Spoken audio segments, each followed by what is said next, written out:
चलिए रिकॉर्डिंग भी स्टार्ट है, टॉपिक को स्टार्ट करें।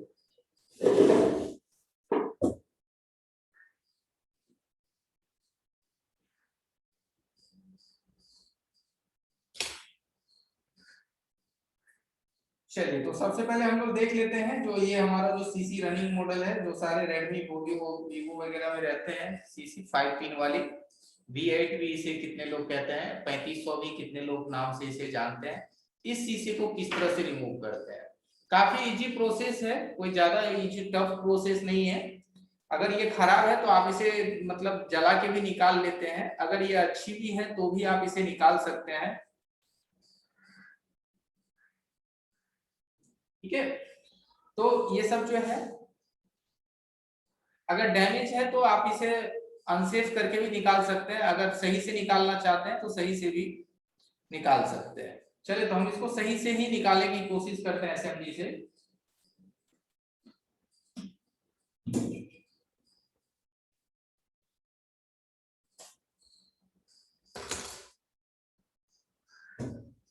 तो सबसे पहले हम इसको पीसीबी स्टैंड में फिक्स कर लेते हैं।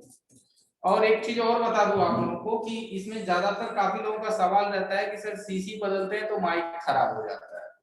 काफी लोगों ने कहा है कि सीसी चेंज करने में माइक खराब होता है। तो सीसी चेंज करने में माइक इसलिए खराब होता है कि आप इसको कवर नहीं करते हैं। अगर आप इसे कवर नहीं करेंगे तो इस पे हीट जाएगा, और हीट जाएगा तो ये खराब होगा। तो सबसे पहले इसको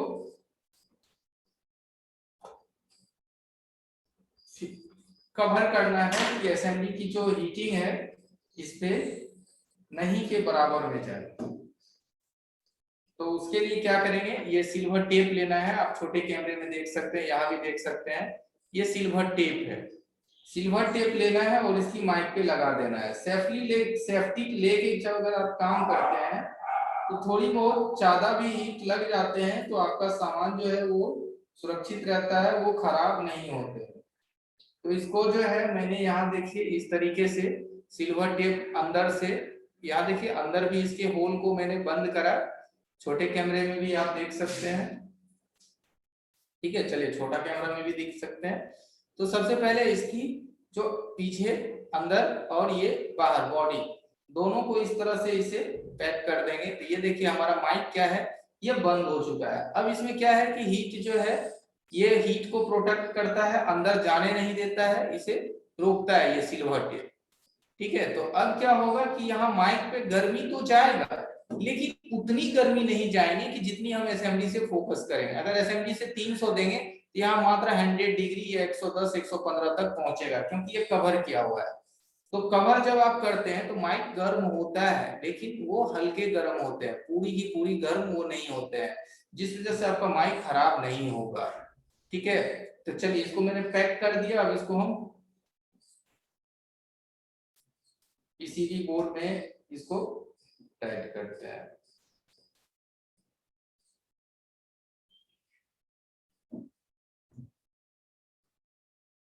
ठीक है, ये देखिए सीसी आपको दिख रहा होगा, ये हमने इसे टाइट कर लिया। ये हमारी बोर्ड में क्या है, ये पकड़ बन गए हैं। अब इस पे क्या करना है, हल्की सी फ्लक्स अप्लाई करने हैं। नॉर्मल फ्लक्स भी दे सकते हैं, चाहे अच्छी क्वालिटी का यूज कीजिए तो और बढ़िया। और अगर इसको सेफली निकालना चाहते हैं तो हल्का सा बॉडी पे भी फ्लक्स लगा दीजिए। सेफली की ये जलाना इसको नहीं चाहते हैं, इसकी बॉडी पे भी हल्की सी फ्लक्स जो है वो डाल देने हैं। अब हमारे एसएमडी का टेम्परेचर क्या रहेगा, मात्र 300, ओनली फॉर 300 हमारे टेम्परेचर रहेंगे। क्योंकि ये जो बोर्ड होते हैं सब बोर्ड ये काफी पतला बोर्ड होता है, तो इसको 350 में देने की कोई जरूरत नहीं है, मात्र 300 में ही ये पिन आपका इजिली बाहर आ जाएगा। ठीक है, तो 300 की हीट देंगे एवं 3.5 या 4.0 की एयर देंगे, 4.0 एयर एंड 300 हीट।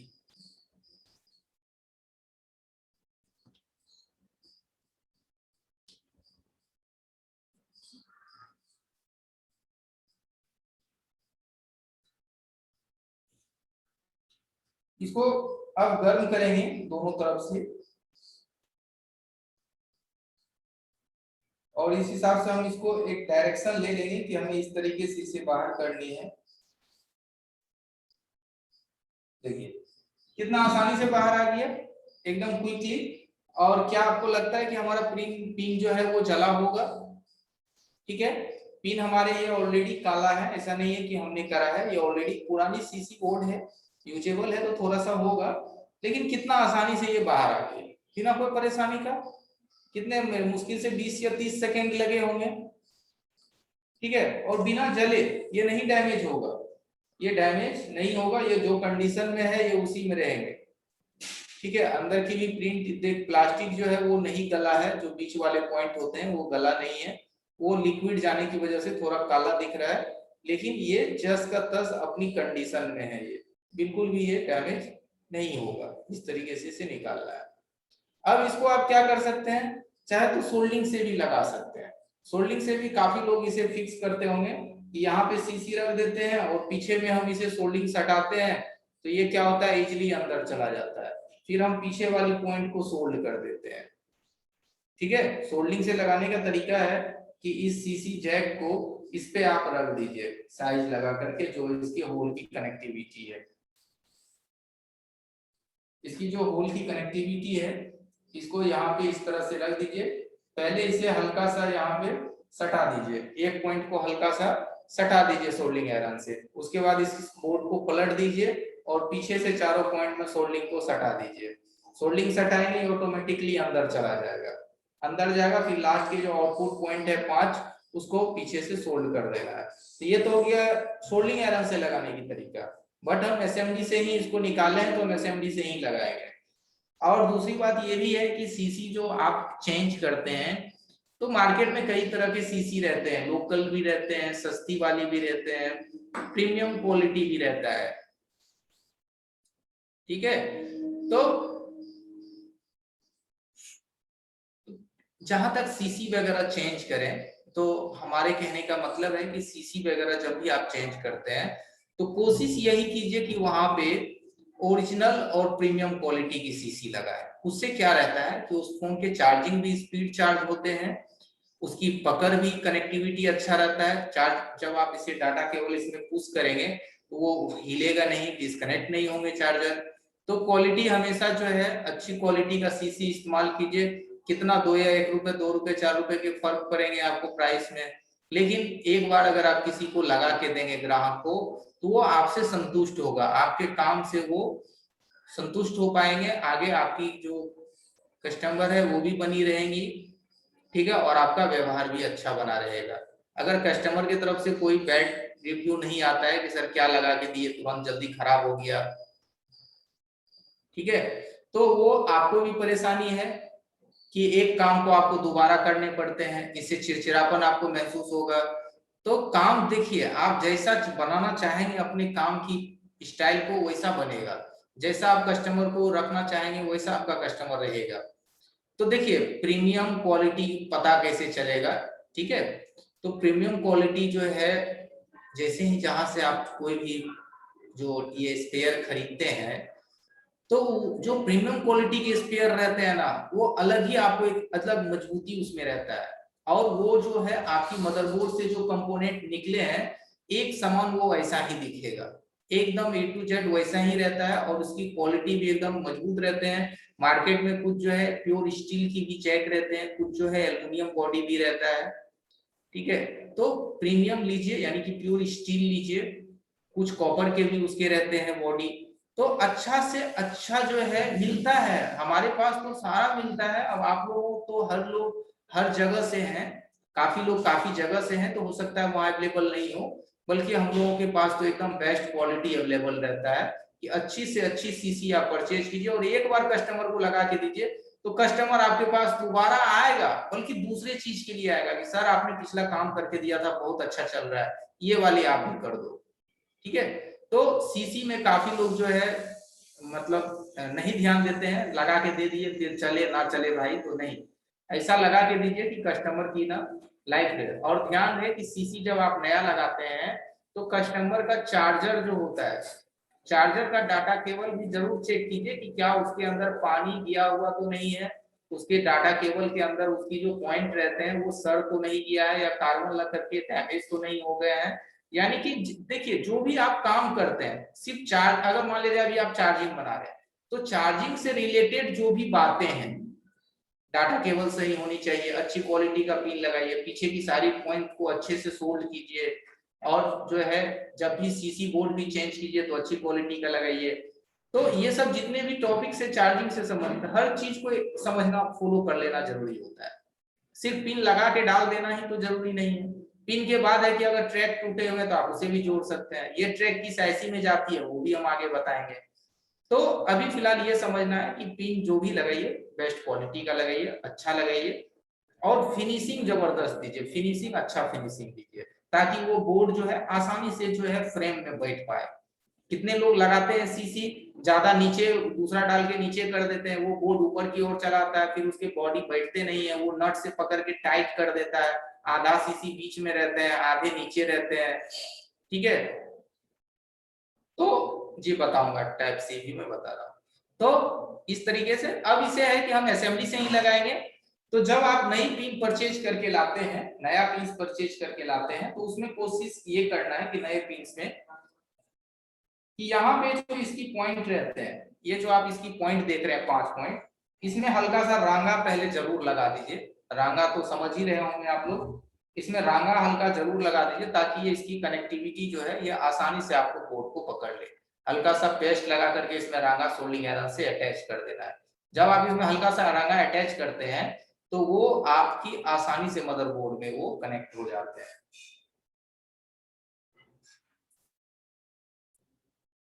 चलिए, तो इसको फिक्स करने की प्रोसेस पे आते हैं। तो सबसे पहले इसका जो है पीछे का पॉइंट चेक कर लेना है कि सारे पॉइंट सही रहने चाहिए। ये सब जो भी पॉइंट है ये सब कोई डैमेज या टूटा हुआ नहीं रहना चाहिए।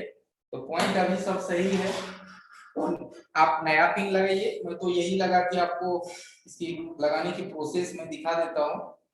इसके जगह पे हमेशा जब आप बदलते हैं तो नई पिन को कनेक्ट कीजिए, लगाइए। चलिए अब इसको हम फिक्स करते हैं। तो फिक्स करने के लिए इस पे हल्का सा फ्लक्स दोबारा डाल देंगे, थोड़ा सा,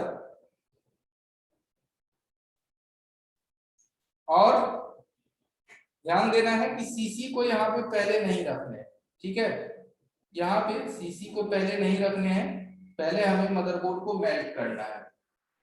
चलिए, तो सबसे पहले मदरबोर्ड को मेल्ट करना है, यानी गर्म करना है इस तरीके से।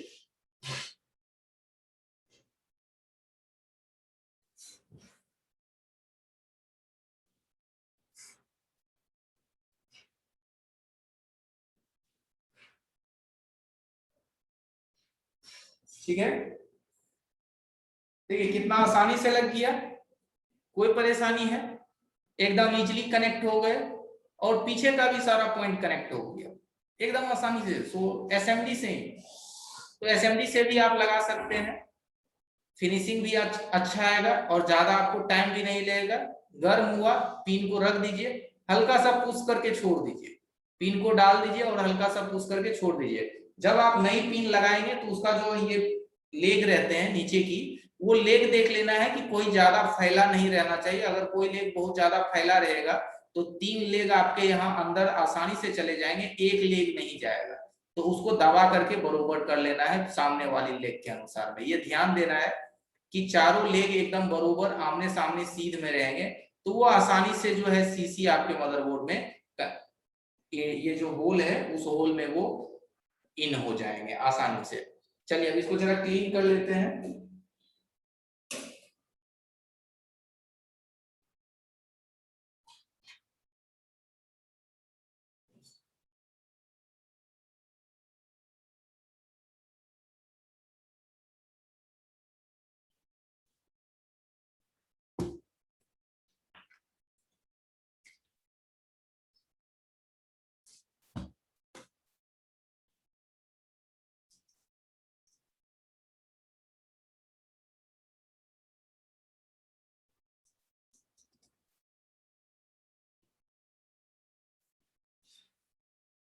ठीक है, देख सकते हैं साफ हो गया, कोई गंदगी नहीं, एकदम जैसा था वैसा ही लग गया, जैसा ये लगा हुआ था सेम का सेम ये वैसा ही लग गया।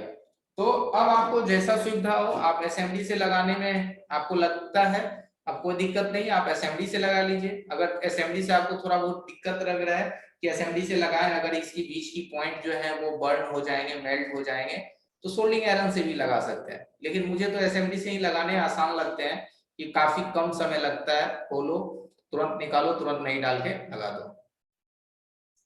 लगाने टाइम में भी हमारा सेम रहेगा, 300 की हमारी जो है हीटिंग रहेंगे एवं 3.5 या 4.0 का एयर, सेम वही जो निकालने वक्त था, लगाने वक्त भी उतना ही।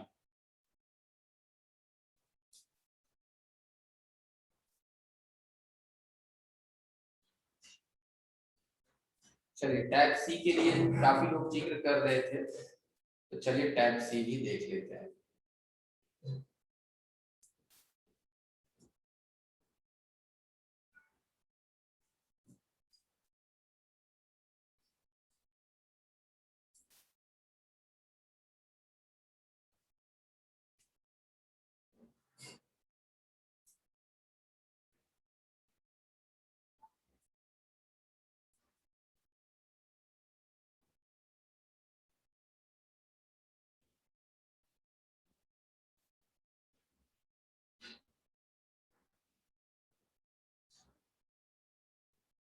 चलिए दिख रहा होगा आप लोगों को, ये टाइप सी है,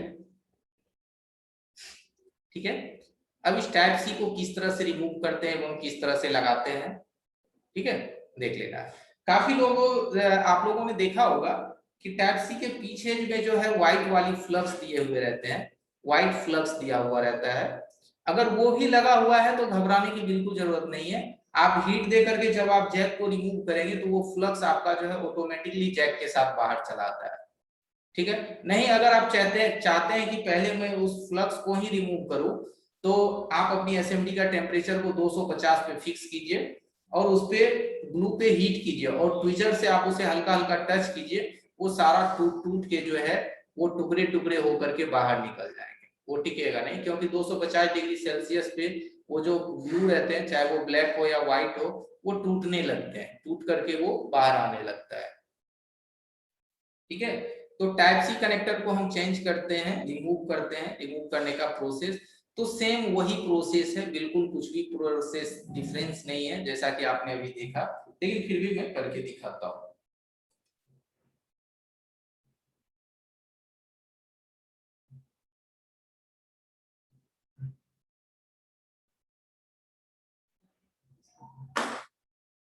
ठीक है,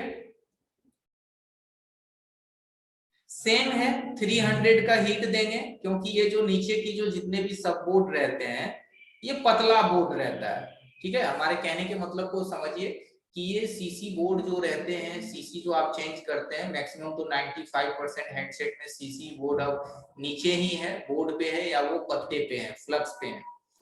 तो यहाँ पे हम 300 से ज्यादा देंगे तो हमारा मेन ये जो सब बोर्ड है ये फूलने का चांस होता है, ये फूल जाएंगे, फट जाएंगे, वो बीच से ये लेयर छोड़ देगा। तो इसको ज्यादा नहीं, मात्र 300, 305 या 10 मैक्सिमम पे रख करके आप इसे रिमूव कर सकते हैं। और ये काफी जल्दी बोर्ड हीट कर जाता है क्योंकि ये काफी पतला होता है। तो 310, 300 या 310,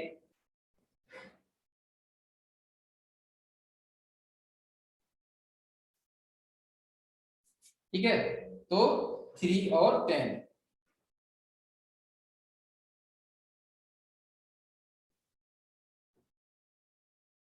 चलिए टाइप सी कितने पिन के होते हैं, तो देखिए टाइप सी कुछ कुछ जो है आपको 12 पिन के मिलेंगे, कुछ 16 पिन का मिलेगा, कुछ जो है 24 पिन के भी रहते हैं, कुछ में जो है आपको 16 पिन के भी रहते हैं, 8 पिन अंदर रहता है, 8 पिन बाहर रहते हैं, ठीक है। कुछ 2 स्टेप में रहते हैं। तो पिन इसमें जो है ये टाइप सी भी जो है इसके मॉडल है, और टाइप सी में भी जो ये जैक है ऐसा नहीं है कि सिर्फ यही ठो क्वालिटी या यही ठो डिजाइन आते हैं, टाइप सी का भी काफी सारे डिजाइन आते हैं ये टाइप सी, वो मैं अभी आपको दिखा दूंगा सर्च करके। लेकिन चेंज करने की प्रोसेस और विधि एक ही रहता है। एयर 4.0 अप्लाई करेंगे 300 का ही। पेस्ट मैंने व्हाइट पेस्ट मैंने इस्तेमाल करा है, आप लोग ध्यान देते होंगे कि व्हाइट पेस्ट जब हम अप्लाई करते हैं तो हमारा जो मदरबोर्ड से कम धुआं निकलता है, ठीक है, कम से कम धुआं निकलता है हमारी मदरबोर्ड से जब हम व्हाइट पेस्ट का इस्तेमाल करते हैं। तो ये कम से कम धुआं निकलना चाहिए। अगर ज्यादा धुआं निकलेगा तो क्या दिक्कत होगा, एक मैं बताता हूँ। इसकी धुआं ना हमारे माइक्रोस्कोप के अंदर में जाएंगे, तो माइक्रोस्कोप के अंदर में अगर ये धुआं जाता है तो आपके माइक्रोस्कोप की जो विजुअलिटी है वो धीरे धीरे धुंधला हो जाएगा, ठीक है।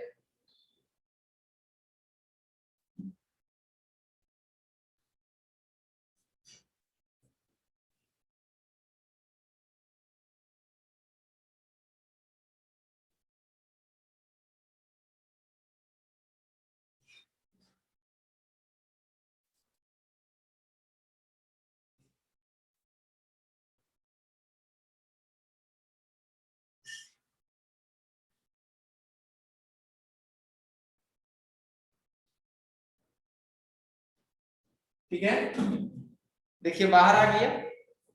लेकिन इसका क्या है कि कुछ पिन भी ब्रेकेज है, कुछ प्रिंट इसका टूटा हुआ है, इसीलिए लगता है कि किसी ने इसे चेंज करा है। इसके पीछे का कुछ प्रिंट टूटा हुआ है जिस वजह से चार्ज नहीं ले रहा होगा, तो उसने क्या किया कि सीसी बोर्ड ही बदल दिए। क्योंकि मार्केट में तो सीसी बोर्ड जो है काफी आसानी से और काफी सस्ते में मिल जाता है, कोई परेशानी भी नहीं लगता है। चार्जिंग पिन में तो है निकालो लगाओ क्लीन करो दो, सीसी बोर्ड में क्या है, लाओ लेकर ला करके डायरेक्ट लगा के दे दो। कस्टमर तो पैसे दे ही रहे हैं। तो इसकी पिन्स को किसी ने निकाल करके चेक नहीं करा, क्योंकि पीछे से इसकी प्रिंट जो है कुछ डैमेज है। प्रिंट डैमेज होने की वजह से ये बोर्ड काम नहीं कर रहा होगा, जिस वजह से किसी ने इसे कंप्लीट ही बदल ही दिया, ठीक है, कंप्लीटली इसे बोर्ड ही चेंज कर दिया। लेकिन ध्यान दीजिएगा कि जो आप स्क्रीन पे स्क्रैच कर रहे हैं,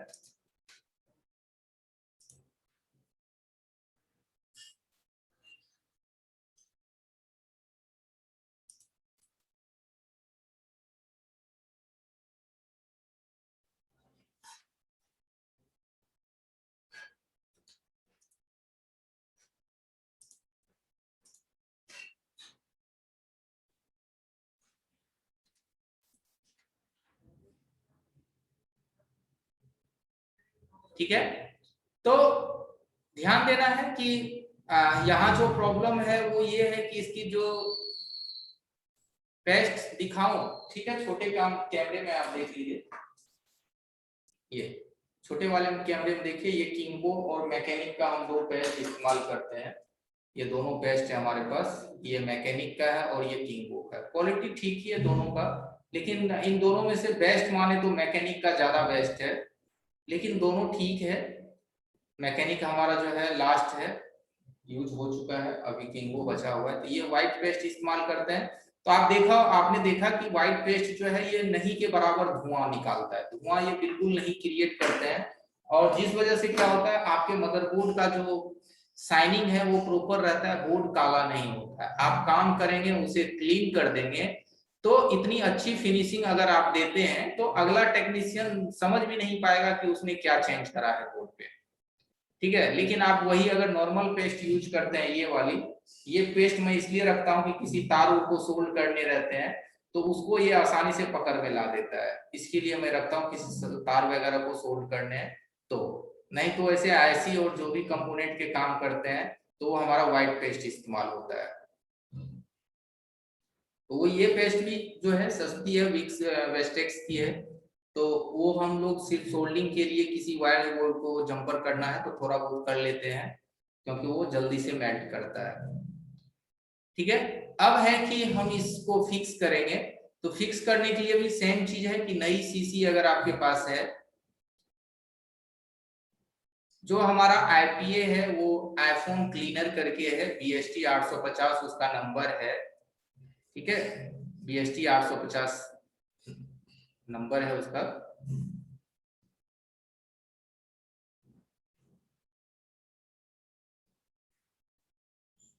ठीक है, तो नई सीसी लेना है। नए सीसी को सबसे पहले आप सोल्डिंग जरूर कर लीजिएगा, उसके प्रिंट पे पिन पे सोल्डिंग जरूर कर लेना है।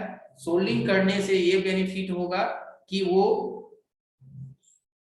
ओके ठीक है, मैं ग्रुप में डाल दूंगा। ठीक है, तो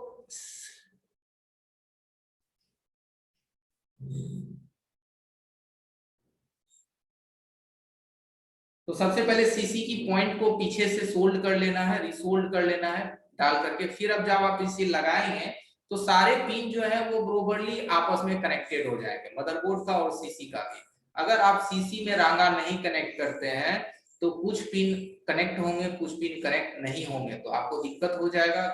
एक काम करेगा, फिर थोड़े से भी हिलेंगे तो वो छोड़ देगा।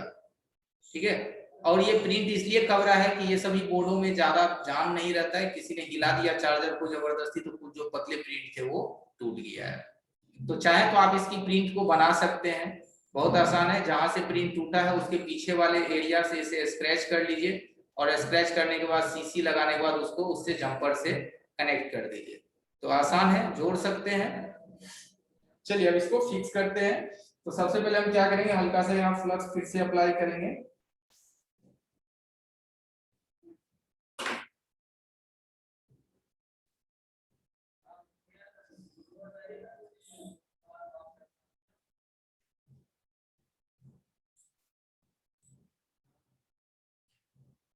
सेम वही 300 हीट एंड 4.0 एयर। अभी हम सीसी को नहीं रखेंगे, पहले हम नीचे मदरबोर्ड को मेल्ट करेंगे। जब मदरबोर्ड मेल्ट हो जाएगा उसके बाद सीसी रखेंगे यहाँ पे।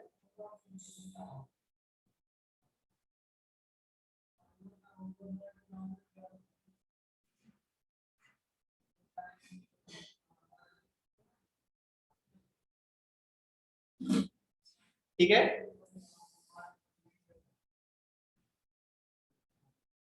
देखिए कनेक्ट हो गया एकदम आसानी से।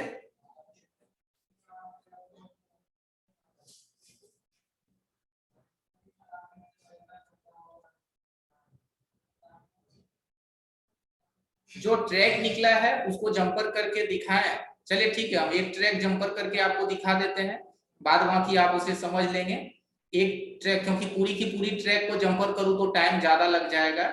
ठीक है, समझने के लिए मैं एक करके आपको दिखा देता हूं ताकि बाकी को आप कर पाए। ठीक है रविकांत जी।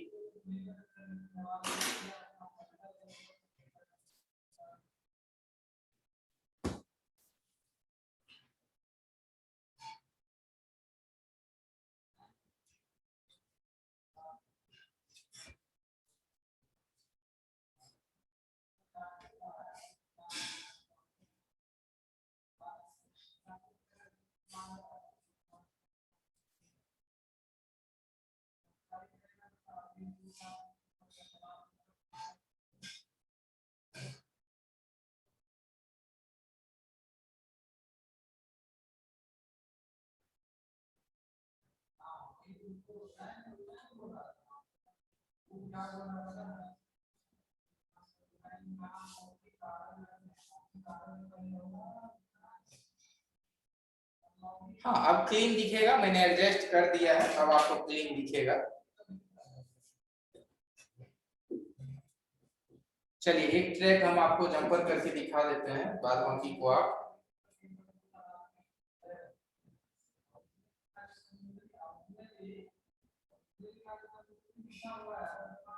ठीक है, देखिए सबके सामने ट्रैक जो है दिया हुआ है।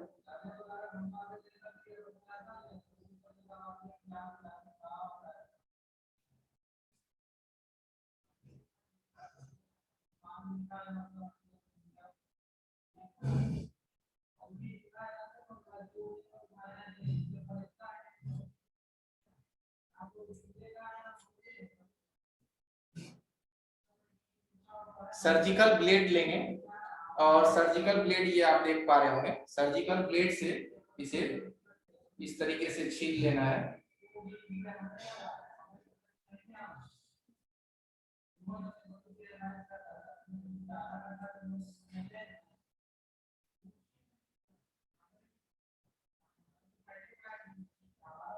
ठीक है, अब आपको प्रिंट दिख रहा होगा। ठीक है, प्रिंट देखिए।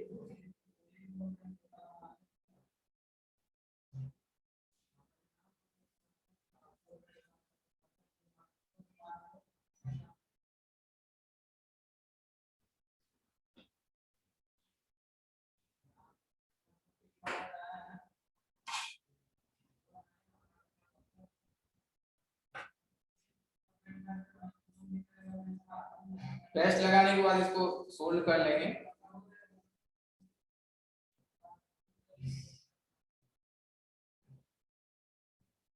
ठीक है, देखिए यहाँ प्रिंट हमारा बन चुका है। अब इसको क्या करेंगे, जंपर वायर से कनेक्ट कर देंगे।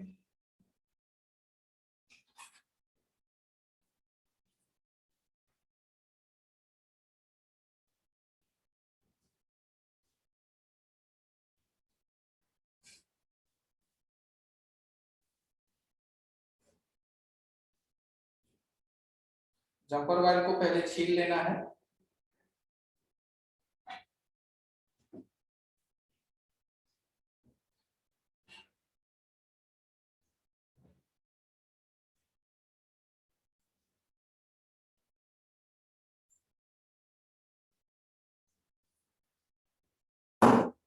ठीक है, जंपर वायर मेरा जो है वो हल्का सा इसको रांगा में डुबोने के बाद ये इसकी कलर जो है उतर जाते हैं।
चलिए अब हम जरा आपको क्लीन करके दिखा देते हैं।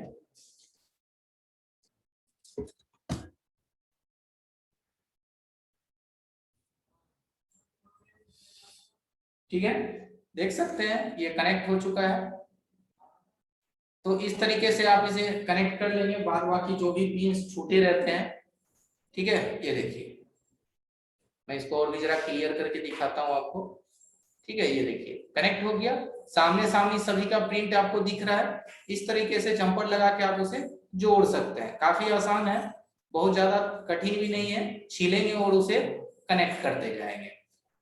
ठीक है, साइड की तो इसकी पिन ओके है, बल्कि बीच की जो भी मिसिंग था आप उसे इस तरह से जंपर करके कनेक्ट कर सकते हैं। ठीक है, तो अगर इतना काम कर लेंगे तो ये सीसी आपको अगर कोई प्रिंट वगैरह लॉस रहता है तो बदलने की जरूरत नहीं है। मैंने नॉर्मल जंपर वायर ही कनेक्ट करा है, जो जंपर वायर आप नॉर्मल आप यूज करते हैं सर्किट में, वही जंपर वायर मैंने यूज करा है। ठीक है, नॉर्मल जंपर वायर। चलिए आगे बढ़ते हैं, इस प्रोसेस के बाद अब आगे बढ़ते हैं।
चलिए तो हम लोग आ जाते हैं अब मदरबोर्ड पे। यहाँ पे आपको सर ने पिछली क्लासेज जो आप लोगों की चली है, जिसमें आपके सर जो ट्रेनिंग ले रहे थे आप लोगों की, उसमें आपको बताया गया होगा कि कंपोनेंट को हम लोग किस तरह से निकाल के शिफ्ट करते हैं, चाहे वो रेजिस्टेंस हो, कैपेसिटर हो, ये सब चीज जो है आपकी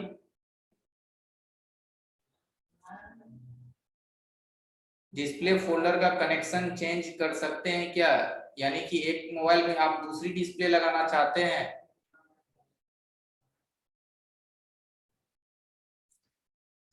ठीक है, तो यह क्या है कि हम लोग कंपोनेंट को आपने देख चुका है, अब देखेंगे कि हम लोग डायरेक्ट अब आईसी पे चलेंगे।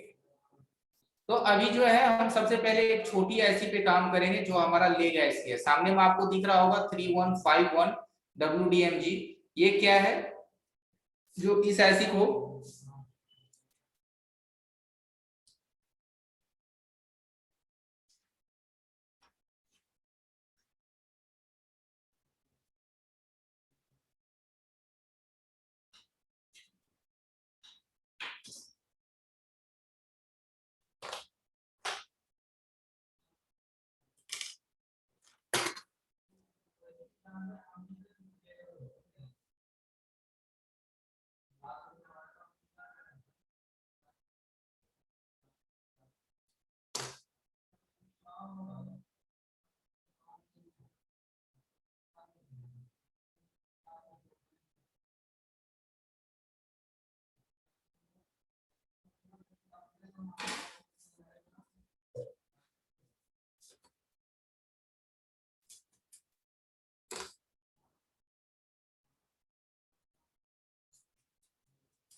ठीक है। चलिए, सील्ड ओपन का जिक्र आ रहा है बार बार, प्रशांत मणिपाल जी कह रहे हैं कि सील्ड ओपन, ठीक है मैं बताता हूँ सील्ड ओपन।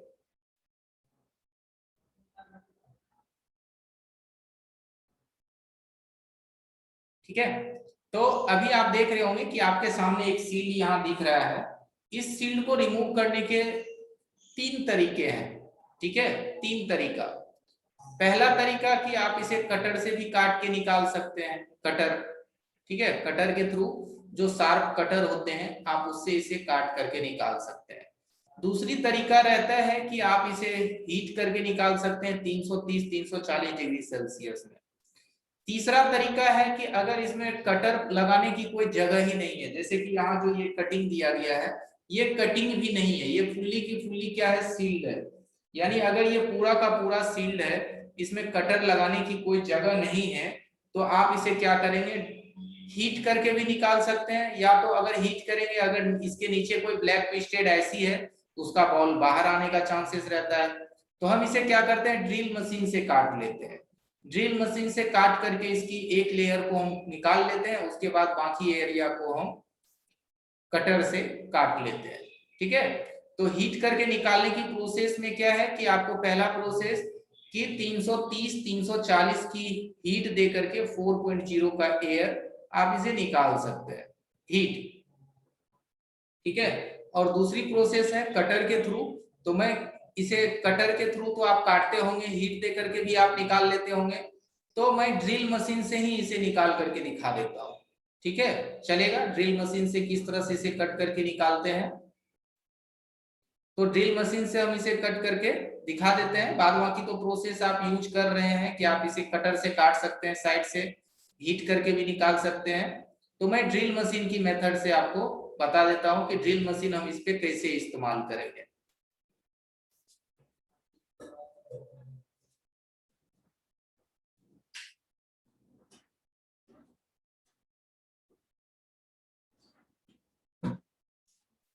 चलिए, तो देख लीजिए, ये ड्रिल मशीन है, आपको दिख रहा होगा।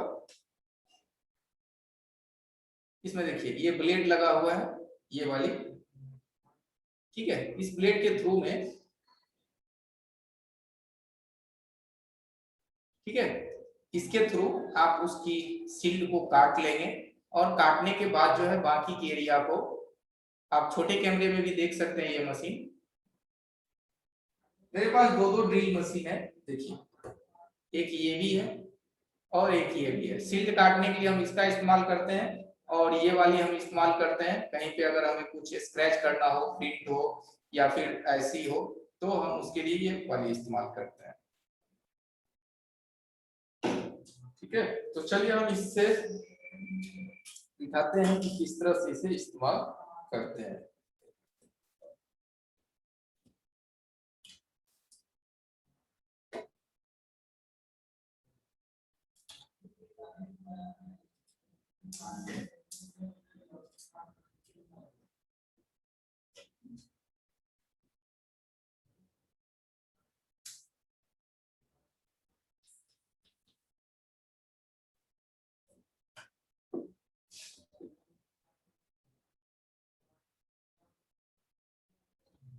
ठीक है, यहाँ देखिए स्पेस है दिया गया, हम चाहें तो इसे कटर से भी काट सकते हैं, लेकिन मैं ये बताने की कोशिश कर रहा हूँ कि सपोज दैट कि यहाँ कोई स्पेस नहीं है। जैसे आपने सोनी का कुछ बोर्ड देखा होगा, पुराने फोन मोटरोला का देखा होगा, ठीक है, तो उसमें क्या है कि ये कंप्लीटली पैक रहते हैं, तो उसे जो है निकालना मुश्किल रहता है, काटना भी थोड़ा मुश्किल रहता है, क्योंकि उसमें कटर फंसाने की जगह ही नहीं रहते हैं। तो चलिए हम इस मशीन से इसे काटते हैं। तो इस मशीन से इसको इस तरह से काटना है, ध्यान दीजिएगा। काटने से पहले मैं बताता हूं कि हम क्या करते हैं, इसकी जो ये साइड रहते हैं, यहाँ ध्यान दीजिएगा अपने डिस्प्ले पे, ये जो इसका साइड होता है, ये साइड कॉर्नर, इस साइड कॉर्नर से इसे काटते हैं और यहाँ से एकदम सीधे, और यहाँ से एकदम ये सीधे इसकी साइड कॉर्नर को काटते हैं। ठीक है, ध्यान देना है कि बीच में कभी भी गलती से ड्रिल नहीं चलाना है। बीच में चलाएंगे तो आपका आईसी हो सकता है, कंपोनेंट हो सकते हैं, वो कट सकता है। अगर आप साइड साइड से इसको चलाएंगे ये साइड कॉर्नर एरिया पे, तो आपका कोई सामान नहीं कटेगा, ये आपके सिर्फ सील्ड कटेंगे। ठीक है, तो इसमें काफी सावधानी से चलाना है, क्योंकि ये रिस्की होता है। अगर थोड़ी सी भी आपने मिस्टेक करा तो नीचे आप इसकी आईसी और कंपोनेंट कट सकते हैं। तो रिस्की है, इसलिए मैं करके दिखाता हूं कि ये सावधानी से चलाने का चीज है।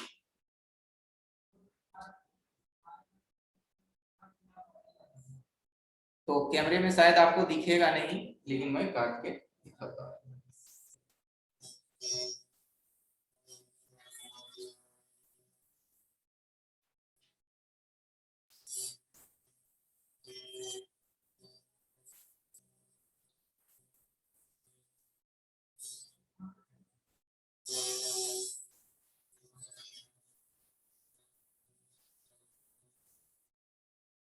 देखिए ये इस तरह से कटता है, अभी तो ज्यादा ना कटा है।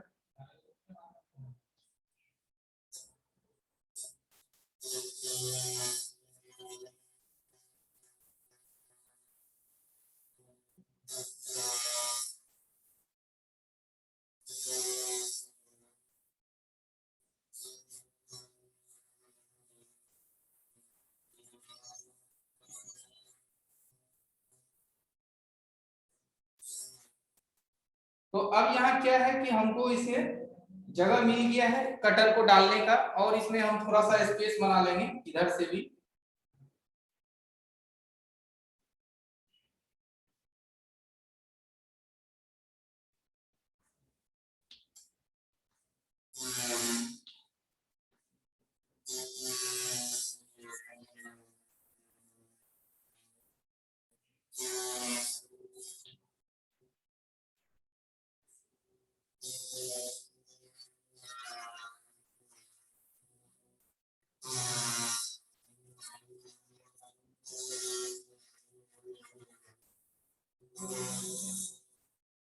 ठीक है, तो ये क्या है कि हमारे देखिए तीन तरफ से ये कट चुका है। अब इसका जो बाद बाकी हिस्सा है उसको हम ट्विजर से निकाल लेंगे।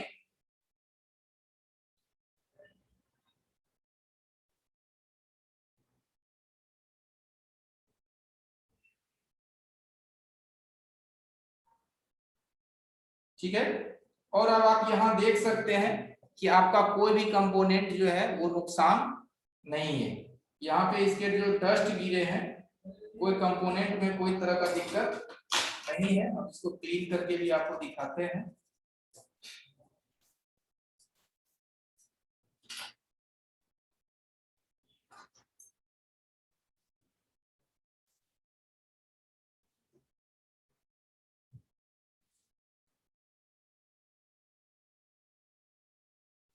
देखिए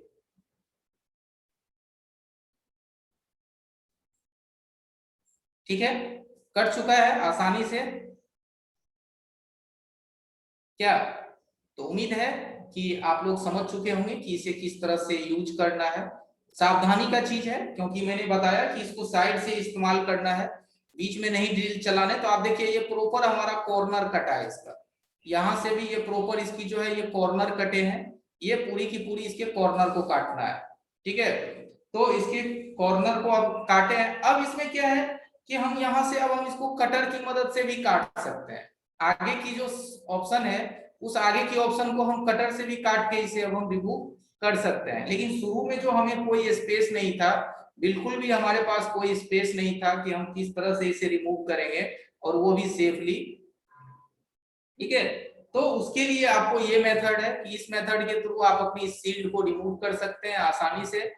थोड़ा सा सावधानी का चीज है, अगर थोड़ी सी एरिया को अगर आप कट कर लेते हैं तो बाद बाकी एरिया को आप कटर के थ्रू भी काटते हुए आगे बढ़ सकते हैं।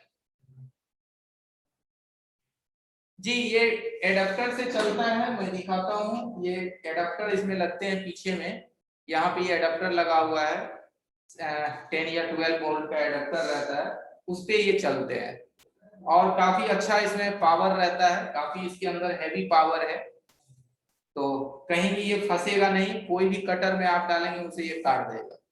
इसकी जो ताकत है वो अच्छा ताकत है। और भी मार्केट में कटर अवेलेबल है, लेकिन इसका मोटर जो है वो बड़ा रहता है और हैवी मोटर रहते हैं।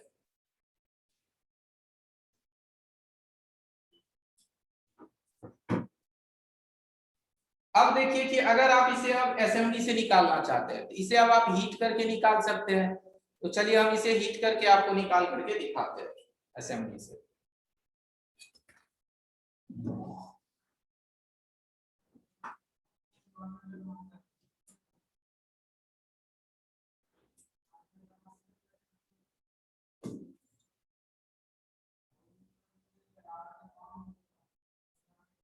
ठीक है, चलिए बाद बाकी जो इसका साइज है उसको हम एसएमडी से निकाल लेते हैं। तो एसएमडी से 320 या 330 का हीट स्पेस सेट करेंगे और 3.5 एयर सेट करेंगे। तो सबसे पहले हम इस पे हल्का सा फ्लक्स लगा देते हैं।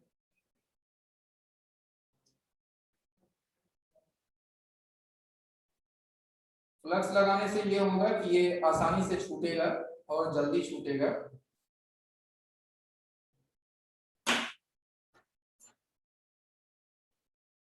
और देख लेंगे कि कहां से हमें इसकी पकड़ मिल रहे हैं अच्छे से।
ठीक है। अब आप देख सकते हैं कि हमारा जो ये सील्ड है, ये मैंने बाद बाकी के हिस्से को मैंने असेंबली से रिमूव करा, ठीक है। बाकी का जो एरिया था उसको मैंने असेंबली से रिमूव करा। चलिए इसको थोड़ा सा और हम जूम आउट करके दिखाते हैं। चलिए अब आपको दिख रहा होगा, ठीक है। देखिए सबसे पहले तो मैंने इसे ड्रिल मशीन से काटा, और ड्रिल मशीन की प्रोसेस से आपने देख लिया, और इसके बाद जो इसकी बाकी के हिस्से थे उसे मैंने असेंबली से हीट करके रिमूव करा 340। और ये आप देख सकते हैं मदरबोर्ड पे क्या हमारा कोई तरह का कोई कंपोनेंट में नुकसान है, तो कोई नुकसान नहीं है। एकदम यहाँ से वहां तक सारे प्रिंट भी बरोबर हैं, और आसानी से हमारा सील्ड जो है ये बाहर आ गया, ठीक है। तो तरीके दो हैं, तीन तरीके ऐसे। अब अगली एक है कटर के थ्रू, तो कटर के थ्रू जो है आप उसे रिमूव कर सकते हैं, काट करके भी रिमूव कर सकते हैं कटर के थ्रू। लेकिन क्या है कि असेंबली भी बेस्ट तरीका है। अगर आईसी कोई अंदर पेस्टेड वगैरह ना हो तो असेंबली से भी आप उसे आसानी से रिमूव कर सकते हैं। और अगर थोड़ा सा भी डर है तो थोड़ा उसे ड्रिल मशीन से स्पेस बना लीजिए। और जहां पे काम करना है, देखिए ड्रिल मशीन का इस्तेमाल ये भी होता है कि जहां पे हमें सिर्फ काम करने हैं हम उतनी दूर ही कट करते हैं और अपना काम कर लेते हैं। और अगर नहीं हमें जगह बनाने हैं तो असेंबली मशीन से काट करके जगह बना लेंगे, फिर कटर से काट लेंगे, नहीं हुआ तो फिर असेंबली से हीट करके निकाल लेंगे। तो ये सभी प्रोसेस है सील्ड पे काम करने का, कि सील्ड को रिमूव करने की ये सभी तरीके हैं, ठीक है। एक तरीका और मैं बताता हूं कि जब आप लोग सील्ड को काटते हैं, जैसे कि ये सील्ड है, इस सील्ड को अगर आप काटते हैं कटर की मदद से, क्योंकि इस तरह के ही सील्ड को कटर से काटा जाता है, ठीक है। क्योंकि इसमें आपको काफी एक स्पेस मिल जाता है कि हम कटर को यहाँ पे लगाएंगे काट देंगे, यहाँ पे लगाएंगे काट देंगे, बाकी के एरिया को हम उतार देंगे, ठीक है। तो यहाँ मैं एक चीज आपको बताता हूँ कि जब आप इसे कटर से जब भी काटेंगे, मेरी बातों को थोड़ा ध्यान से समझिएगा, जब भी हम इसे कटर से काटेंगे तो इसको सामने की ओर कभी नहीं खींचेंगे, ऊपर की ओर इसको नहीं खींचना है। इसका जो एक स्पेशल तरीका है वो मैं समझाने का कोशिश कर रहा हूँ, कि ये जो सील्ड है इस सील्ड को कभी भी ऊपर की ओर नहीं खींचेंगे, इसको यहाँ से काटेंगे और इसको सामने, यानी कि इसके सामने आगे की तरफ नहीं, इसके अब आप अपने दाएं तरफ जो है, आपके दाएं तरफ जो भी हो, यानी बोर्ड के बाहरी के हिस्सा की तरफ इसको खींचेंगे, ठीक है। तो इससे क्या होता है, इसको अगर आप डायरेक्ट ऊपर खींचेंगे तो ये काफी ज्यादा आपका प्रिंट को तोड़ेगा। प्रिंट मतलब इसके जो जड़ होते हैं जिसमें ये लगा हुआ है इसकी, ये काफी से ज्यादा प्रिंट को तोड़ेगा ये। लेकिन जब आप इसे कट करके सामने की तरफ खींचेंगे बगल में, और बगल से खींचते हुए इसको लेके आएंगे, तो ये आपका मिनिमम से मिनिमम ट्रैप टूटेंगे, यानी ग्राउंड प्रिंट, यानी मिनिमम से मिनिमम जाएगा या नहीं भी जाएगा। तो ये तरीका होता है सील्ड को काटने की। तो कभी भी कटर से काटिए तो ऊपर की तरफ मत खींचिए उसको, उसके साइड की तरफ काट करके खींचिए, तो ये आपको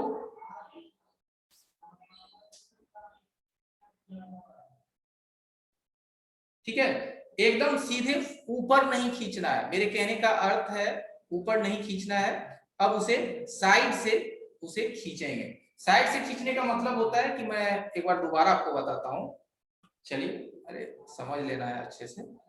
जैसे आप यहाँ इसे काटते हैं, चलिए मैं करके दिखाता हूँ, प्रॉब्लम नहीं है, करके देखने में ज्यादा मजा आएगा।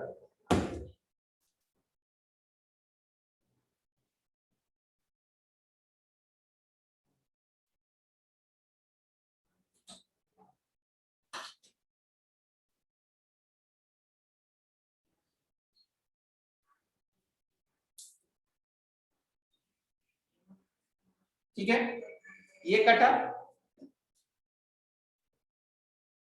और कटने के बाद हम इसे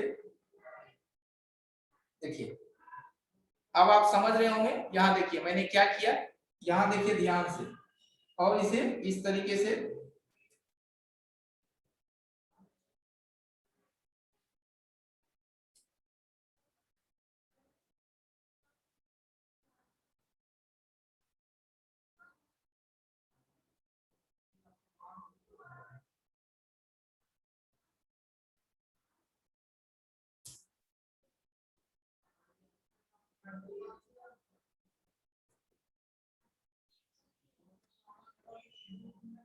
चलिए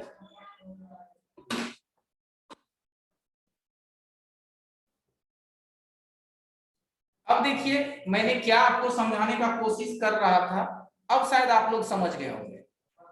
चैट में आप लिखिए समझे या ना समझे। इसको ऊपर नहीं खींचना है, बगल की तरफ खींचना है। और देखिए जब इसको मैंने बगल की तरफ खींचा, आपके कई गो प्रिंट टूटे। यहां से यहां देखिए इसके 5 प्रिंट थे, तो क्या एक भी हमारा लॉस हुआ? एक भी प्रिंट हमारे लॉसेस हुए? और अगर इसे आप गलती से ऊपर की तरफ खींचते तो गारंटी है कि ये एक भी नीचे में नहीं बचता। अगर आप इसे ऊपर की तरफ खींचते तो हम गारंटी देते हैं कि नीचे एक भी नहीं बचेगा, सारा का सारा प्रिंट आपका टूटेगा।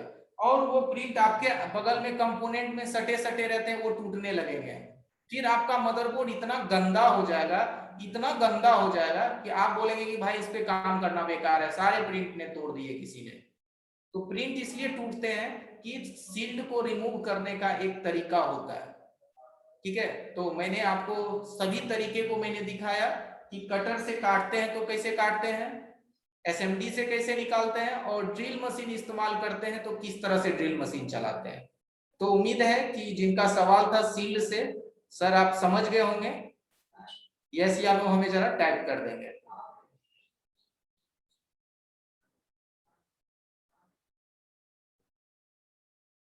देखिए काम होने के बाद ये नहीं भी लगेगा तो कोई प्रॉब्लम नहीं है। ऐसा नहीं है कि अगर आप इसे ये नहीं लगाते हैं तो आपका आईसी मदरबोर्ड में टच कर जाएगा फ्रेम में। जी बिल्कुल नहीं टच करेगा, इससे कोई प्रॉब्लम नहीं है।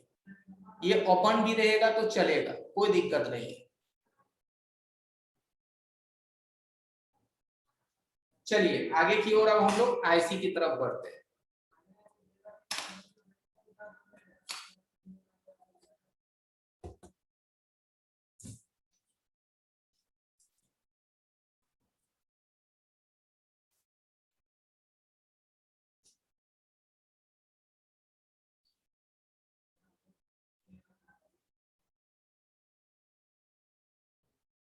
चलिए ओके,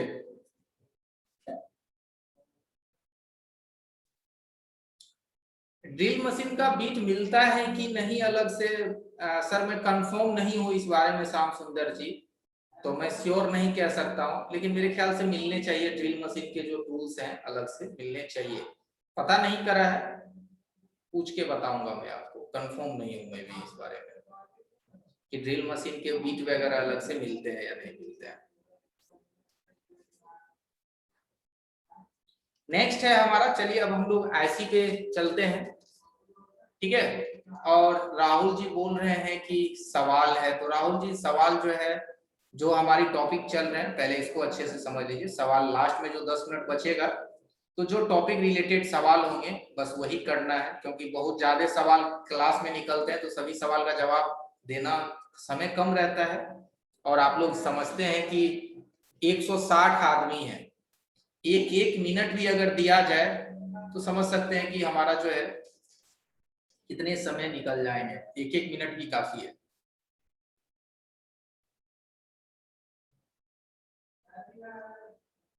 ओके, बीट मिलता है, किसी ने चैट में लिखा है, बहुत बढ़िया। प्रेम सिंह जी, चलिए ओके थैंक यू। चलिए आईसी पे चलते हैं।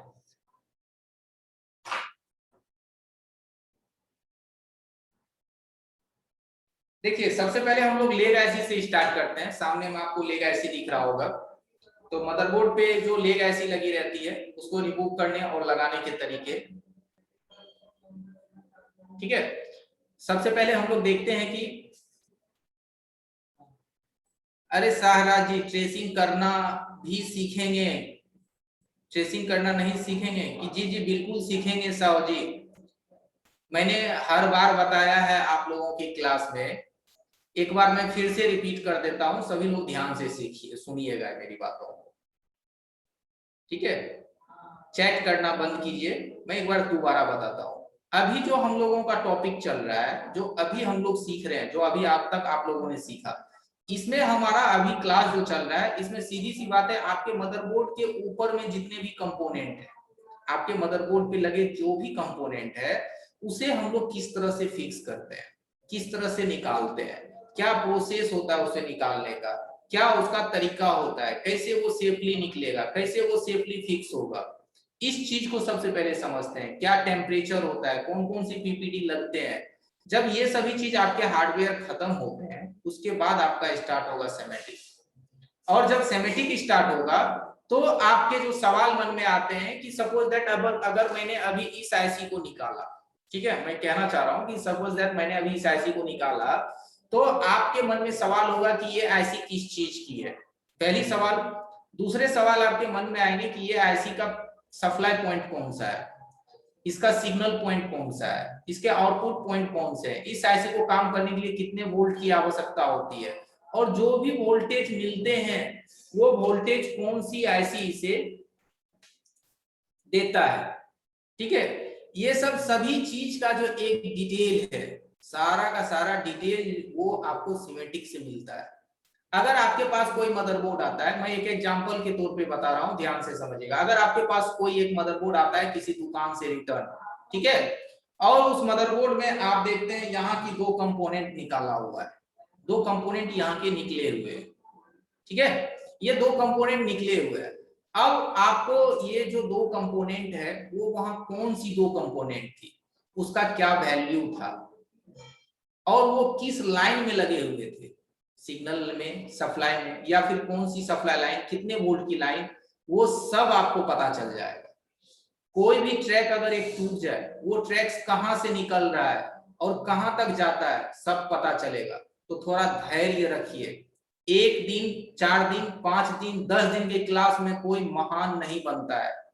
एक चीज मैं आप लोगों को पहले कह दूं, 2-4 दिन, 5 दिन की क्लास कर लेने से कोई भी जो है वो एक्सपर्ट टेक्नीशियन नहीं बन जाएगा। मैं आपको हर चीज का एक तरीका सिखाऊंगा।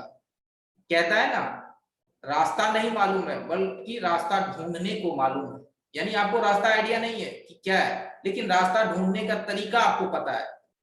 तो वही मैं अभी आपको तरीका सिखा रहा हूं। अभी आपको फॉल्ट नहीं मालूम है, लेकिन फॉल्ट को कैसे ढूंढेंगे, उस फॉल्ट को पकड़ने के लिए क्या क्या चीज पहले आपको जानने की जरूरत है, यही चीज मैं समझाने की कोशिश कर रहा हूं। यानी आपके जड़ को मैं मजबूत करने की कोशिश कर रहा हूं। तो हो जाएगा, टेंशन नहीं लेना है हर चीज के बारे में। सीधी सी बात है, किसी भी चीज का फॉल्ट पकड़ने के लिए एक शब्दों में कहता हूं, किसी भी चीज की ट्रेसिंग करने के लिए, उसकी फॉल्ट को फाइंडिंग करने के लिए सबसे पहले उसकी बनावट, उसका इनपुट, उसका आउटपुट, उसे फिक्स करना, उसे निकालना, उसे चेक करना, उसके हर एक पिन्स की कनेक्टिविटी, जब तक आप नहीं जानेंगे तब तक आप उसकी फॉल्ट को नहीं पकड़ सकते। तो सब हो जाएगा, थोड़ा सा वेट कीजिए, शेड्यूल से चलेगा सब, और धीरे धीरे धीरे आपके सवाल के जवाब मिलेंगे, एक दिन में या 2 दिन में नहीं मिलेगा। तो चलिए, बहुत ज्यादा हमने बोल दिया, अब आगे बढ़ते हैं।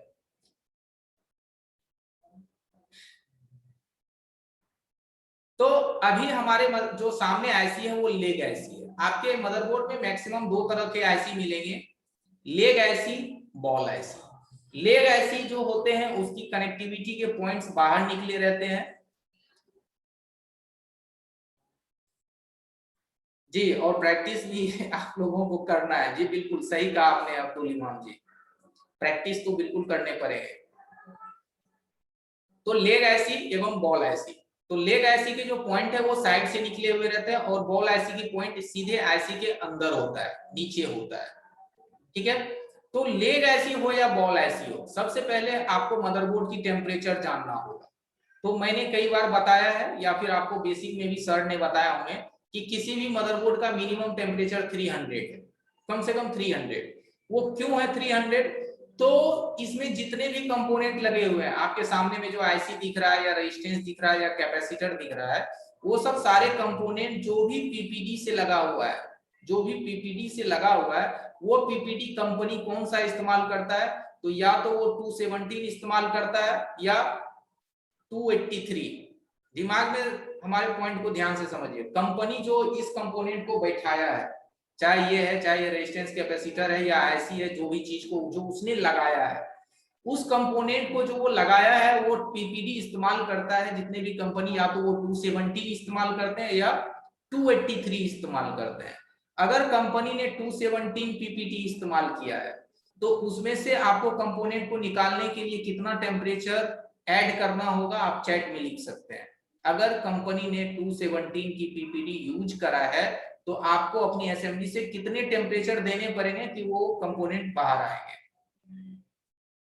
217 मैंने बोला, 217 बोला, 217 पीपीडी अगर कंपनी ने इस्तेमाल करा तो आपको कितने उसमें देने पड़ेंगे। ठीक है, तो चलिए, काफी लोग सही भी बोले और कुछ लोग मिसिंग भी हैं, तो मैं क्लियर करता हूं इस चीज को।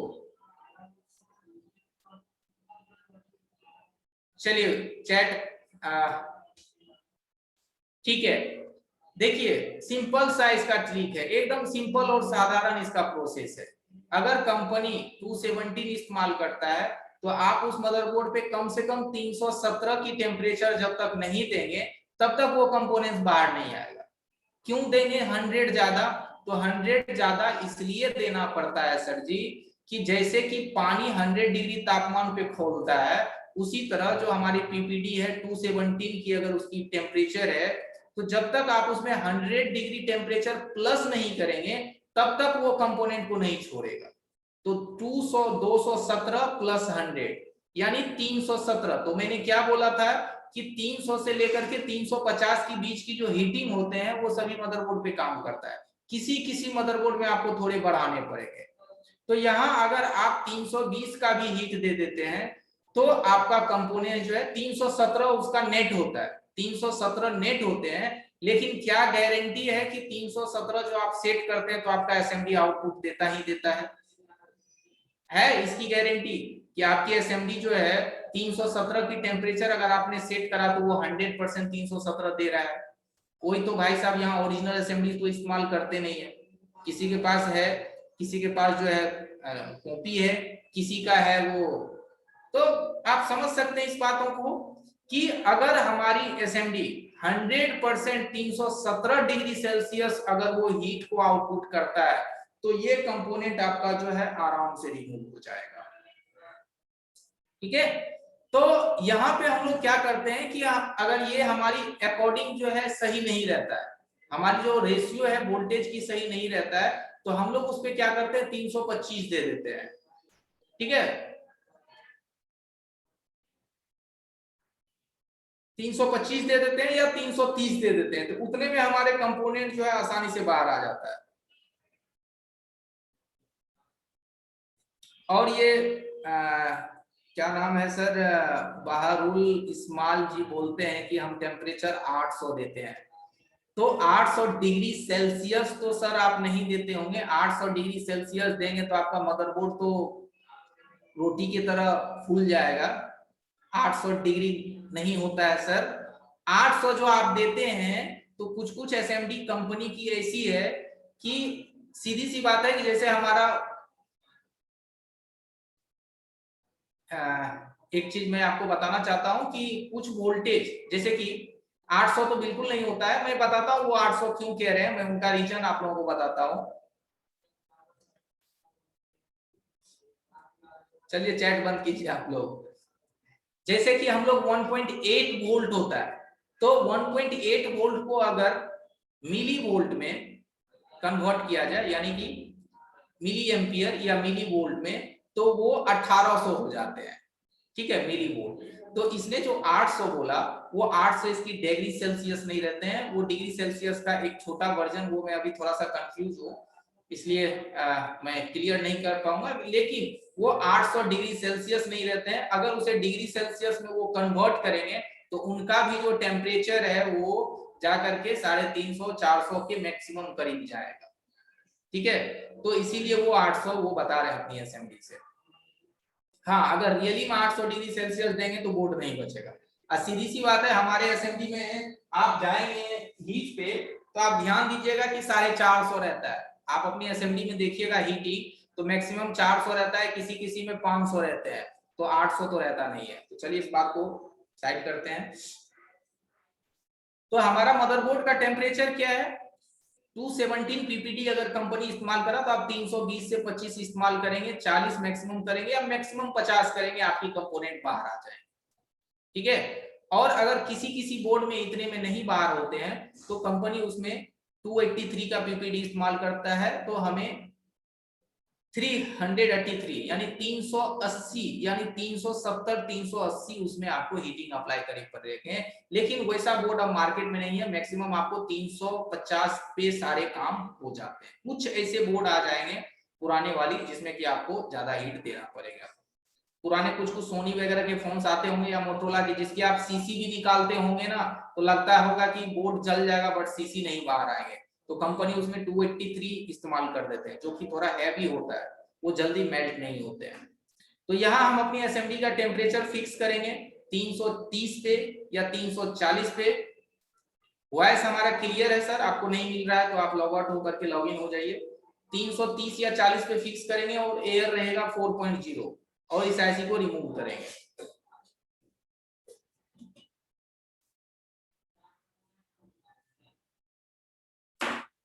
तो सबसे पहले इस पे व्हाइट फ्लक्स लगाना है, और व्हाइट फ्लक्स लगाने के बाद आईसी को जब भी निकालते हैं तो उसका डायरेक्शन भी देख लेते हैं कि किधर से लगा हुआ है।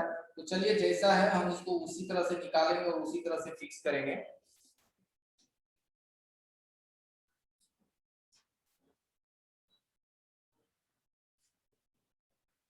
और टाइमिंग 20 से 30 सेकंड मैक्सिमम, कम से कम 20 और मैक्सिमम 30। 20 से 30 सेकंड के अंदर में आपकी कंपोनेंट बाहर आनी चाहिए। ऐसा नहीं कि 2 मिनट तक देना है।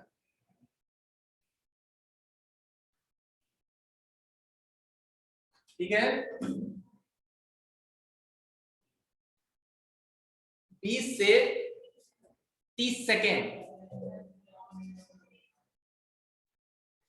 वही मैंने बोला कि हीट जो आप करेंगे 20 से 30 सेकेंड्स में आपके कंपोनेंट बाहर आने चाहिए, उससे ज्यादा टाइम नहीं देना है। अगर इससे ज्यादा टाइम देते हैं तो आपकी कंपोनेंट भी खराब होने के चांस रहते हैं। ठीक है, ये ध्यान देना है कि किसी भी आईसी को जब आप रिमूव करते हैं, चाहे वो कोई भी आईसी हो, लेग आईसी हो, बॉल आईसी हो या ईएमएमसी हो, सीपीयू हो, सबका अपना हीट को बर्दाश्त करने का एक टाइमिंग होता है। कि ऐसा नहीं है कि अगर 350 की हीट है तो उसको 2 मिनट तक हम गर्म करके निकालेंगे। जी नहीं, उसका भी टाइमिंग है। यानी कि 20 सेकेंड से 30 सेकेंड हम लोग छोटी आईसी पे कवर करते हैं, जो बड़ी आईसी है 40 सेकेंड तक कवर करते हैं, कि मैक्सिमम 40 सेकेंड के अंदर में वो आईसी आपकी बाहर आ जानी चाहिए। नहीं आता है तो घबराना नहीं है, टेंशन नहीं लेना है। एसएमडी को वापस कर लीजिए और आईसी को छोड़ दीजिए, थोड़ा उसे ठंडा होने दीजिए। और अगर आपने 340 इस्तेमाल कर रहा था तो 350 कीजिए, और एयर अगर आपका 3.5 था तो उसे 4 कर दीजिए। ठीक है,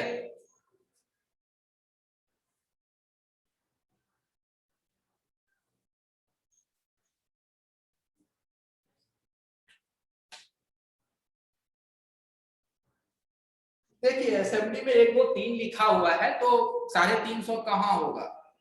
देखिए तो सबसे फुल उसका कितना होता है, सबसे फुल तो 450 रहता है।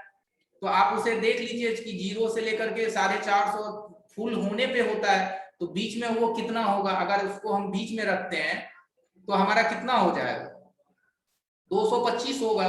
तो उस हिसाब से उसको आगे की ओर बढ़ाइए और देख लीजिए कि 350 आपके कहाँ पे वो एडजस्ट होंगे। आप एक उसकी एक लेंथ को पूरा कंप्लीट लेंथ को 450 मान लीजिए, टोटली उसकी लास्ट में लिखे रहते हैं, और आधा कीजिए, आधे से बढ़ाइए, वो आपको पता चल जाएगा 350 कहाँ होंगे। और देखिए 350 340 सब एसएमडी फिक्स नहीं देते हैं, तो थोड़ी बहुत किसी किसी में बढ़ाने पड़ते हैं। तो आईसी हमारा रिमूव हो चुका है। एयर अभी मैंने 4.0 इस्तेमाल करा, 4.0 मैंने एयर दिया। ठीक है, 4.0।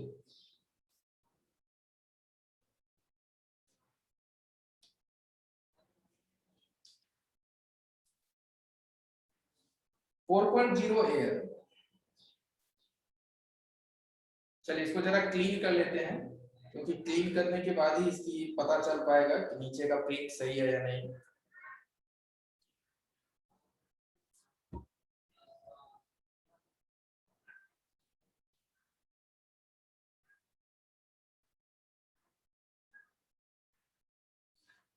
ठीक है, एकदम चकाचक दिख रहा है, कोई दिक्कत नहीं है, क्लियर है, सारे पॉइंट इसके जो है एकदम बरोबर पॉइंट है,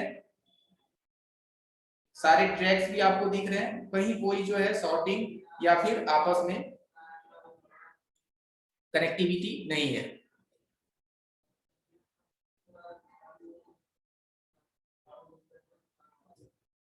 ठीक है, तो जब भी हम लोग किसी भी आईसी को निकालते हैं,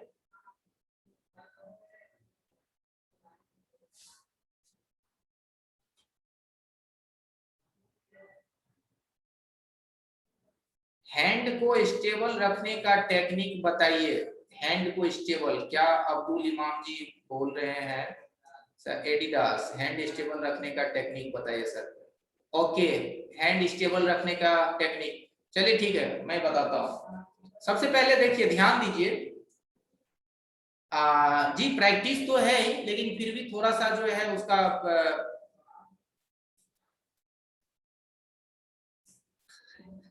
चलिए प्रेम सिंह जी आप भिजवा दीजिएगा इनको, और जब इनके जो है हैंड एकदम सुटेबल हो जाएंगे तो वो आपको उधर से पैसा ट्रांसफर कर देगा। ठीक है, प्रेम सिंह जी ने जो सलाह दिए हैं तो आप भिजवा दीजिएगा सर, और जब उसका हैंड स्टेबल हो जाएंगे तो आपको उस चीज का प्राइस आपको रिटर्न मिल जाएगा।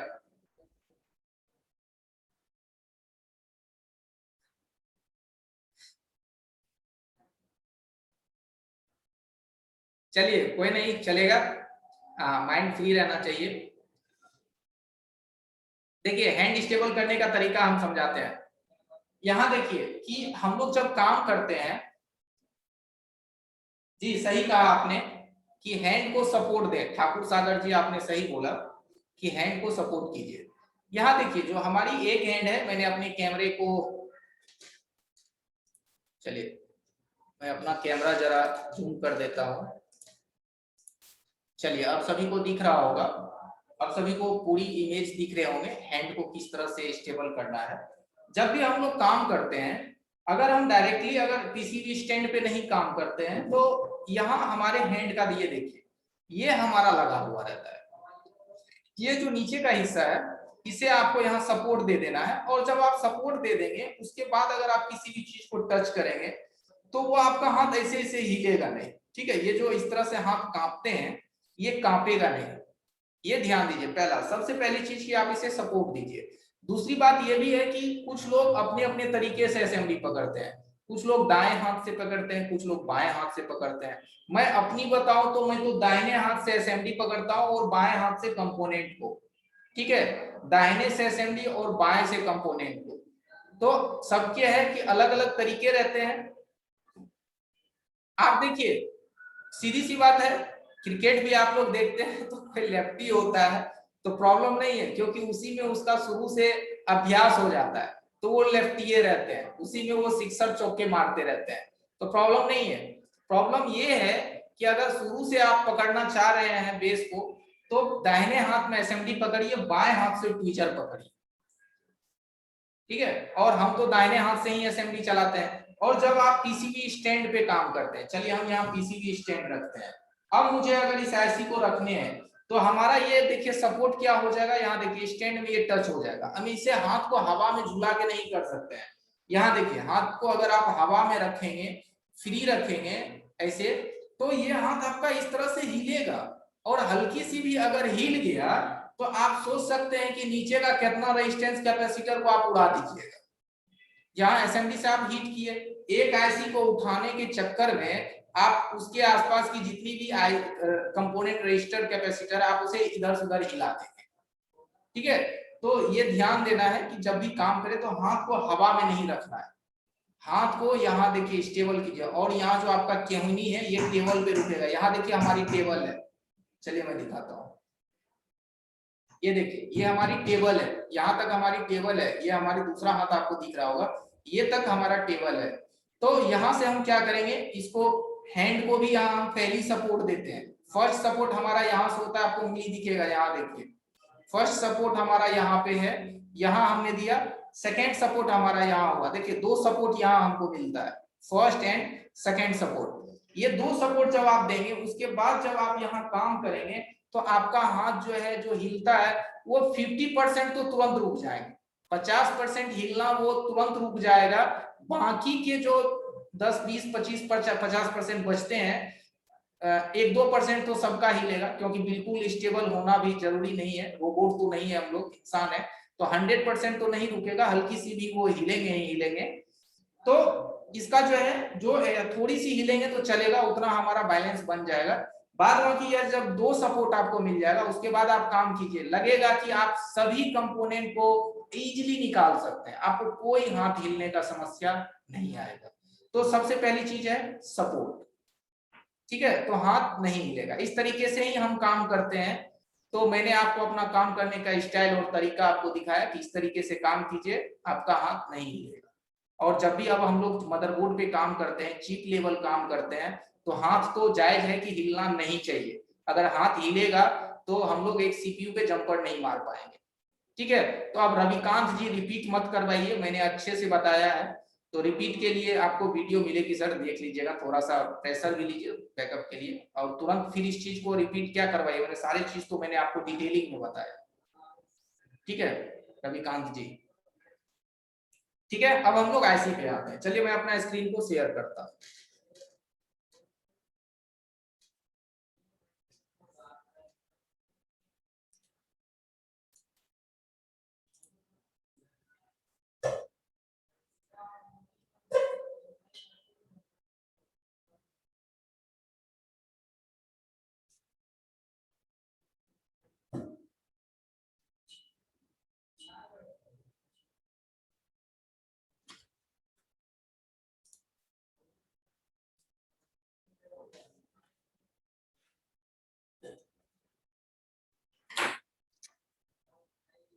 चलिए इसके बाद है इसको फिक्स करने की आते हैं प्रोसेस पे।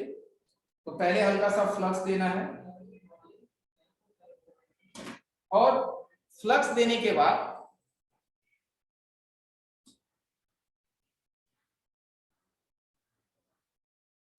आईसी को हम यहाँ अभी रखेंगे नहीं, आईसी हमारा चिमटी में है, हम पहले यहाँ मदरबोर्ड को गर्म करेंगे, ठीक है। पहले हम मदरबोर्ड को गर्म करेंगे, और जब मदरबोर्ड का प्रिंट मेल्ट हो जाएगा उसके बाद हम यहाँ आईसी को रखेंगे।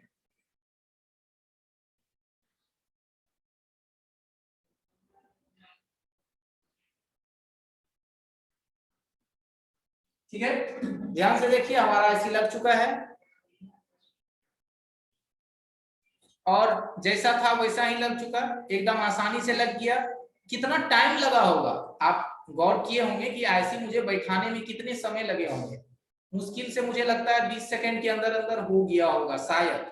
अब आप लोगों ने टाइम पे गौर किया होगा तो गौर कर सकते हैं, बता सकते हैं। तो ये सब जो भी प्रोसेस है, थोड़े पहले पहले आपको कुछ दिन प्रैक्टिस करने होंगे, प्रैक्टिस थोड़ा कीजिए, प्रैक्टिस जारी रखिए।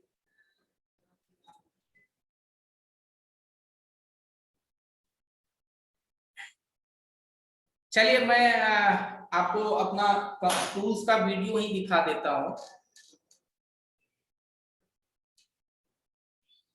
7 सेकंड से ऊपर लगे होंगे रविकांत जी, 7 सेकंड से ऊपर लगे होंगे।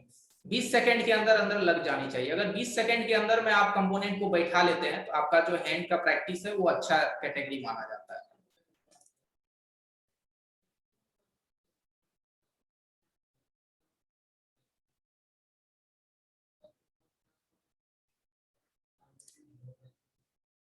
चलिए मैं अपना टूल्स आपको दिखा देता हूं कि काफी लोग बोलते हैं कि आप कौन सी इस्तेमाल करते हैं।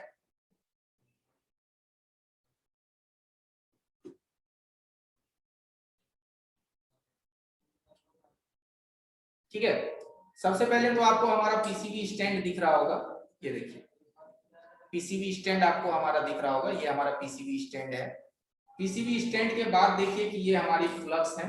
आपने पूछा कि फ्लक्स जरूर करके दिखाना है, तो चलिए मैं फ्लक्स दिखा देता हूँ। देखिए किंगो की ये फ्लक्स है, ये मैं इस्तेमाल करता हूँ, और ये मैं मैकेनिक का भी फ्लक्स इस्तेमाल करता हूँ, मैकेनिक, ठीक है, यूवी 559 ये मैकेनिक का है।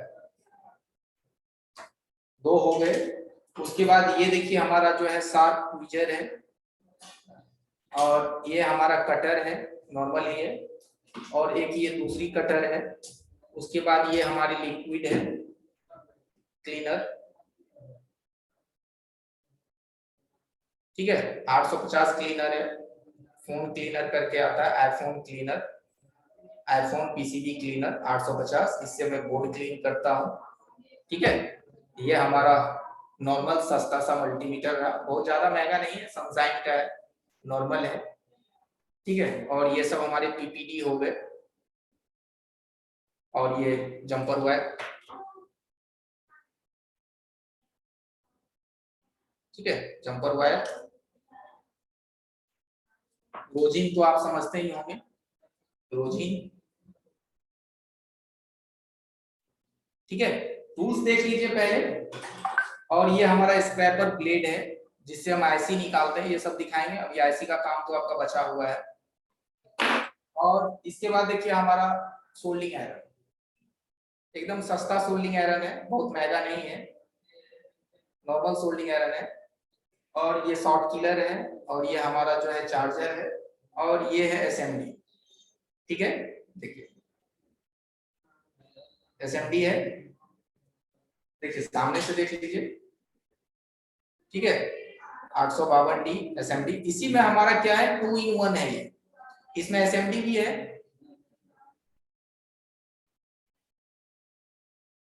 ठीक है। इसमें एसएमडी भी है और इसमें सोल्डिंग भी है, इसमें क्या है ऊपर में एक सोल्डिंग आयरन भी है इसी के साथ,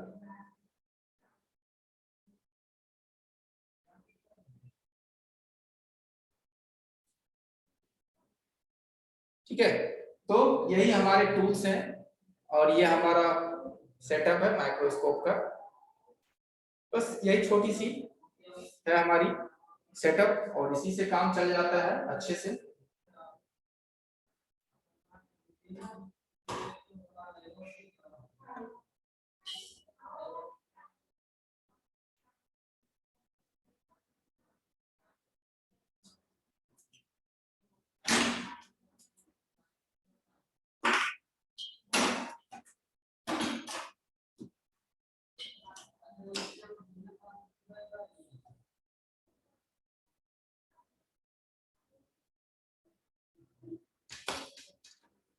चलिए 15 मिनट हम आप लोगों का सवाल ले लेते हैं, क्योंकि लास्ट में काफी लोगों का रहता है कि सर सवाल छूट जाते हैं। तो कृपया करके मैं आप लोगों से निवेदन करूंगा कि सवाल आपके टॉपिक से रिलेटेड ही रहे तो बेहतर है, क्योंकि आप अगर टॉपिक से रिलेटेड सवाल पूछेंगे तो बाकी लोगों की जो सवाल है उनका भी जवाब उसे आपके सवाल से ही मिल जाएगा, ठीक है। तो टॉपिक से रिलेटेड सवाल कीजिए तो सही रहेगा। चलिए हेमराज जी, ये सुन पा रहे हैं? हेमर्ज जी, हेलो। जी जी हेलो। बोलिए जी। सर मैं ये जानना चाह रहा था कि मतलब बड़ी आईसीयू के बारे में भी बताएंगे आप, या छोटी ही आईसी में खत्म हो अरे जाएंगे? सर फिर वही वाला बात बोल दिए ना, अभी मैंने इससे क्लास के दरमियान मैंने बोला कि हर चीज बताऊंगा, 2 दिन 4 दिन में कोई भी चीज नहीं क्लियर होता है, 1 या 2 दिन जी में जी आपके सारे सवाल के जवाब आपको लगता है कि मैं दे पाऊंगा? सब कुछ बताऊंगा। जी सर। ओके सर, बाकी तो कुछ है नहीं सर, आपने हाँ बहुत सब, डीपली अरे भैया जानकारी दी है सर। सीपीयू तक हम आपको बताएंगे, सीपीयू तक करके दिखाएंगे, और सीपीयू को भी यूनिवर्सल स्टेंसिल से रिवॉल्व करके दिखाएंगे सीपीयू को, बाद बाकी सर को तो ओके। छोटी ऐसी को छोड़ दीजिए, ठीक है। ओके सर, बाकी तो सब संतुष्ट हैं सर हम। हाँ कोई दिक्कत नहीं है, अभी जो भी जी आपके जी। डॉट है वो सारे क्लियर होंगे।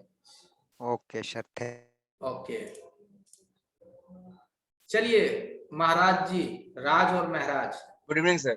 जी जी सर मुझे ये बताइए, जैसे अपन टाइप सी को जब बैठाते हैं तो उसमें हाँ आपने जो टाइप सी बैठाया उसकी तो प्रिंट है एक लाइन से थी, ठीक है सर। ओके हाँ लेकिन हाँ कुछ टाइप्स, क्या सर, जी जी बोलिए। कुछ टाइप सी ऐसे भी आते हैं जिसके आगे पीछे आती हैं, ठीक है सर, प्रिंटेड। ओके तो तो अगर हम जैसे ये EMMC की ट्रैक बैठाते हैं और बाद में उसको ये क्या बोलते हैं उसको, यूवी लिक्विड आता है ना, जिससे हार्ड कर देते हैं, एक प्रिंट बनाकर, ओके एक प्रिंट बनाकर हार्ड करते हैं ना जी जी यूवी वो फ्लक्स मैं से, समझ गया, मैं समझ लिक्विड जो गया, आप आता है। बोलिए। जी सर। तो हाँ। मैं ये बोल रहा हूँ सर कि पहली चीज तो ये कि उस प्रिंट को बनाने के लिए जैसे हम आईसी पे बनाते हैं वैसे ही अगर हम इस पे चार्जिंग पिन के ट्रैक पे बना के और उसको ग्लू लगाकर ऊपर से लैंप दिखाकर उसको सुखा दें और उसके बाद जब हम सर उस आईसी मतलब चार्जिंग पिन को बैठाएं तो क्या वो वैसे ही प्रॉपर काम करेगा या प्रॉब्लम करेगा? नहीं नहीं, काम प्रॉपर करेगा, कोई दिक्कत नहीं है। यूवी ग्लू लगा करके आप जो उसकी पिंस जो कनेक्टेड होंगे वहां पे उसे स्क्रैच करके उसे हाईलाइटेड कर देंगे जी जी तो वो इजिली कनेक्ट हो जाएगा। लेकिन एक्चुअली देखिए बात ये होता है महाराज जी कि जब हम लोग आईसी के नीचे काम करते हैं तो उसकी ना जो प्रिंट होते हैं इतने पतले होते हैं, इतने पतले प्रिंट होते हैं कि उसको मजबूती देने के लिए यूवी मास्किंग करना पड़ता है। प्लस अगर यूवी मास्किंग नहीं करेंगे तो वो निकल करके किसी दूसरे बॉल में सड़ जाएगा क्योंकि वहां स्पेस काफी कम है। लेकिन सीसी वगैरह जो है यहाँ पे प्रॉपर स्पेस रहता है तो नहीं आप सर मैं उसकी बात नहीं किया सर सीसी में कई तरह के आते हैं ना। आप टाइप सी का जो लगाए सर वो एक लाइन से पिन था, लेकिन कुछ टाइप सी आते हैं जिनके ऊपर नीचे पिन होते हैं, मैं उनकी जी जी बात मैं कर रहा समझ हूँ। गया, उसकी पिंस अंदर रहते हैं, आप उसे सोल्डिंग से सोल्ड भी नहीं कर पाएंगे, वो उस जी एसएमडी से जो हीट में जो लग गया सो लग गया। तो उसके ट्रैक नहीं बना सकते सर हम? जी जी बिल्कुल बना सकते हैं, क्यों नहीं बना सकते हैं, एकदम बना सकते हैं। सही कहा आपने, आप बना सकते हैं, यूवी मास्क भी आप इसे कर सकते हैं। लेकिन उन सभी टाइप सी को जब हम लोग बैठाते हैं तो वन टाइम में ही एसएमडी से उसे बैठा लेते हैं क्योंकि बाद में उसमें सोल्डिंग करने की कोई गुंजाइश नहीं रहता है। जी जी सर जी सर। तो इसीलिए जो मैंने बताया कि दोनों टाइप जो सीसी था मैंने एसएमडी से ही लगा करके दिखाया ताकि आगे वाले जो टेक्नोलॉजी आने आगे जो आएंगे वो भी अब वहां सोल्डिंग जो है धीरे धीरे गायब हो जाएंगे, सोल्डर आयरन, क्योंकि सर उसकी पिंस ना वो डायरेक्टली अंदर ही चला जाएगा, बाहर से आप उसे बिल्कुल नहीं सोल्ड कर पाएंगे। सर एक और चीज मुझे जानना है, जी बेस्ट और चीफ एंड बेस्ट, ठीक है ना सर, जिसमें आजकल जो माइक्रोस्कोप आ रहा है ना बहुत कॉपी आ रहा है सर, ठीक है, हाँ क्योंकि हाँ मार्केट हाँ। तो जान ही रहे हैं आप। तो ओके क्या है सर, मुझे मुझे मुझे चीप एंड बेस्ट मतलब अधिक से अधिक कैमरा क्वालिटी अच्छा चाहिए और माइक्रोस्कोप भी अच्छा चाहिए, बट बजट में चाहिए सर, ठीक है ना। तो उसके लिए मुझे किस कंपनी का माइक्रोस्कोप और किससे परचेज कर, ट्रस्टेड कोई हो जिससे लेना हो। एक बार क्या है, पैसा लगे सर तो ढंग का सामान है। देखिए राज जी, हालांकि टेक्निकल से संबंधित तो मैं सब कुछ बता सकता हूँ, ये रही सेल और परचेज से संबंधित। तो इसके लिए सर जो है कि हमारे भी टीम में है, ये नाम है उनका शहजाद जी, से भी आप एक बार कांटेक्ट कर सकते हैं, ठीक है, वो भी बताएंगे। अब ये सब चीज जो है सर, जो ज्यादा डील जो सेल करते हैं आप उनसे पूछेंगे तो वो ज्यादा आपको हमसे बेस्ट बता सकता है। लेकिन चलिए शॉर्ट में मैं बताऊंगा कि जब भी माइक्रोस्कोप खरीदिए तो मैकेनिक का ही खरीदिए, थोड़ी महंगी पड़े तो पड़े क्योंकि उसकी जो व्यू और क्वालिटी बेस्ट रहते हैं। हाँ, अब अगर कोई डुप्लीकेट दे दे सर तो वो तो उसकी ईमानदारी पे डिपेंड करता है, बल्कि अगर ओरिजिनल सामान दे मैकेनिक की तो बेस्ट रहता है मैकेनिक का। और मैकेनिक में भी आजकल आया एक 3D माइक्रोस्कोप करके, उसकी ना क्लियरेंस और भी जबरदस्त रहते हैं।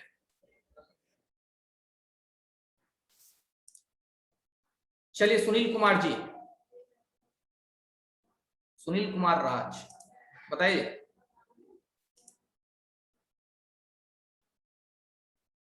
जी सुन पा रहे हैं?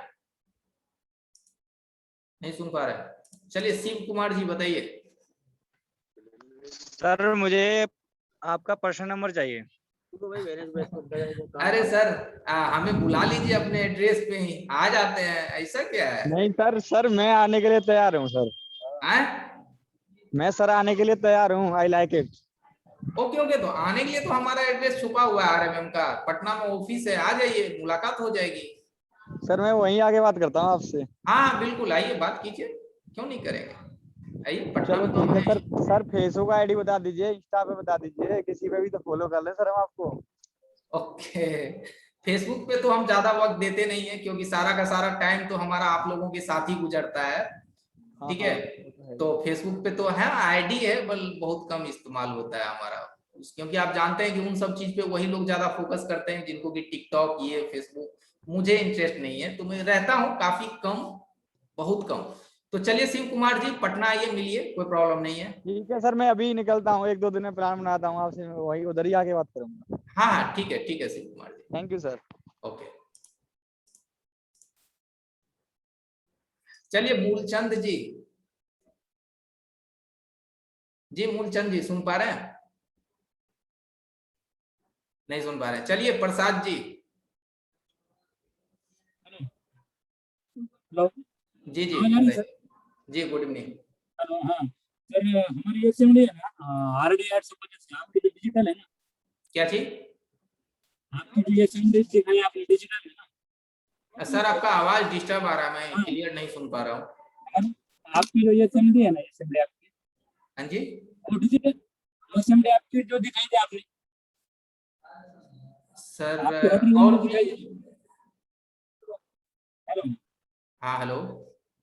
हाँ, जो ये असेंबली आपने दिखाई थी ना आपको, प्रसाद ये जी असेंबली आपकी और आईसी आवाज की जो में, सॉरी सर आपकी आवाज में कंफर्म नहीं समझ पा रहा हूँ। आपकी असेंबली, सर असेंबली तो आप कह रहे हैं बट मैं नहीं समझ पा रहा, हाँ थोड़ा हाँ, clear। ये असेंबली है ना, आईसी निकालने के लिए अलग असेंबली लगेगी क्या? नहीं प्रसाद जी, ऐसी निकालने के लिए कोई जरूरी नहीं है कि 10,000 20,000 की असेंबली होनी चाहिए। नॉर्मल से भी चलेगा, लेकिन नॉर्मल में भी अगर जाएंगे तो क्विक का 857 DW प्लस ले लीजिए, चीफ एंड बेस्ट है, अच्छा है। ठीक है, थैंक यू सर।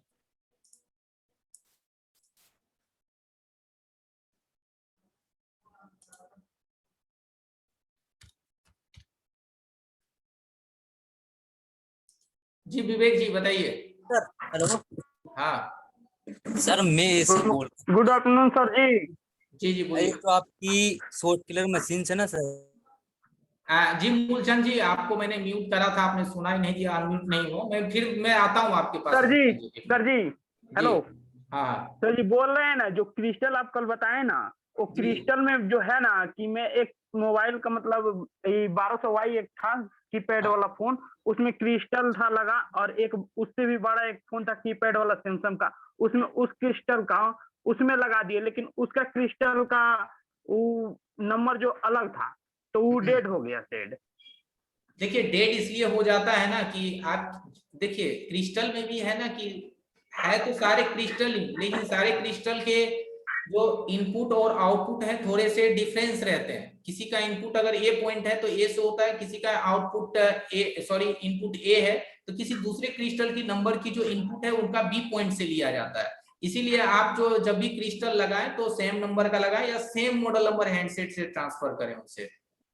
सर तो कैसे पता चलेगा कि ये सेम है? और सेम मतलब मॉडल सेम ही नंबर, दिख रहा मॉडल था, लेकिन नंबर उस पे नहीं लिखा हुआ था, मिटका हुआ था, तो कैसे जैसे पता देखिए लगेगा अगर कि सबसे अलग ज्यादा है? मैं आपको बताता हूँ, सबसे ज्यादा मार्केट में अभी जो है ये B310 12 13 और 1200 इन सभी में क्रिस्टल चेंज करके नेटवर्क की नो सर्विस जो है आराम से सॉल्व हो रहे हैं मैक्सिमम मॉडल की।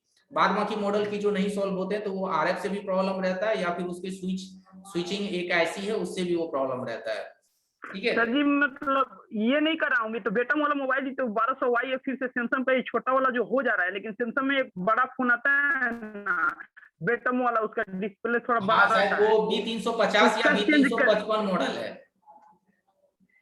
हाँ वही, जी तो उसमें अलग B355 है। क्रिस्टल लगता है, तो उसका नंबर कुछ बता देते हैं कि ओके क्रिस्टल कैसे पहचाने और किसमें कौन सा लग सकता है, तो हम लिख लेते देखिए हैं। विवेक जी, क्रिस्टल जो है ना मार्केट में अवेलेबल है, मिलता है क्रिस्टल मार्केट में, और जब आप हैंडसेट की मॉडल नंबर बोलेंगे ना कि इस हैंडसेट की मुझे क्रिस्टल दीजिए तो वो आपको मॉडल नंबर के अनुसार देगा।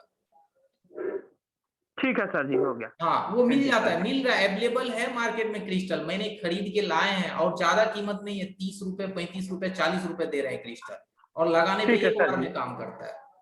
ठीक है सर जी, और ये थैंक भी यू। हो सकता है कि सर नेटवर्क की क्रिस्टल की जगह पे किसी ने ये RTC लिखा है, हाँ ये भी हो सकता है कि RTC क्रिस्टल, लेकिन RTC क्रिस्टल जो होते हैं ना वो थोड़े से लंबे रहते हैं 26 मेगाहर्ट्ज के अनुपात में, रियल टाइम जो क्लॉक को होता है। चलिए विवेक जी ओके, और कहिए मूलचंद जी। सर मैं से बोला, जो आपने शॉर्ट किलर जो मशीन है ना सर, ये कौन सी यूज में लेते हो सर? मेरे पास है नहीं सर, तो मैं लाने के लिए कौन सी शॉर्ट बेस्ट है? किलर जो हमारे पास है वो 20 एम्पियर 30 एम्पियर की है, 20 और 30 एम्पियर की मार्केट में अवेलेबल होते हैं, हमारे पास 30 एम्पियर की है। तो इसकी भी मैं बताऊंगा कि शॉर्ट किलर कौन से आपको यूज करने हैं और कैसे यूज करने हैं, मैं बताऊंगा, शॉर्ट किलर का भी क्लास चलेगा आपका। और दूसरी बात सर, क्या नाम है, जो मेरे पास एक जियो का सेट है Y90 लोगो पे टिक रहा है सर। सर अब बाहरी सवाल सर सपोर्ट में ले लीजिए ना, काफी लोग देखिए हाथ खड़ा कर रखा है, फिर अरे नाराज चलो नहीं। ठीक है, ठीक है सर, ओके। चलिए शहबाज मलिक जी, सुन पा रहे हैं?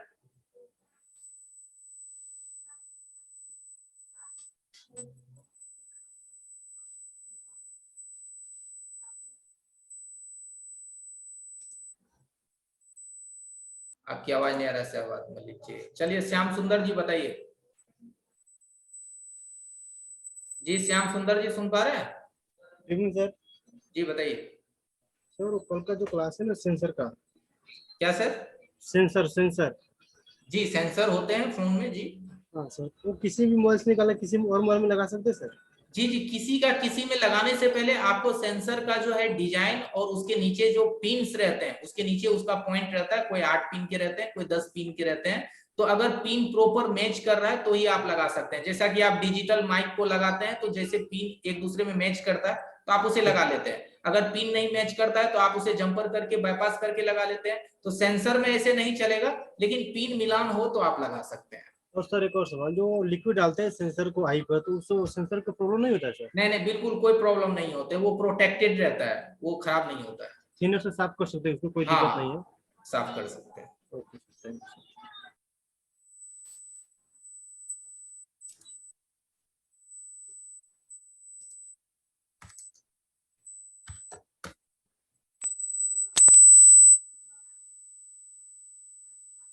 जी अमित कुमार जी बताइए।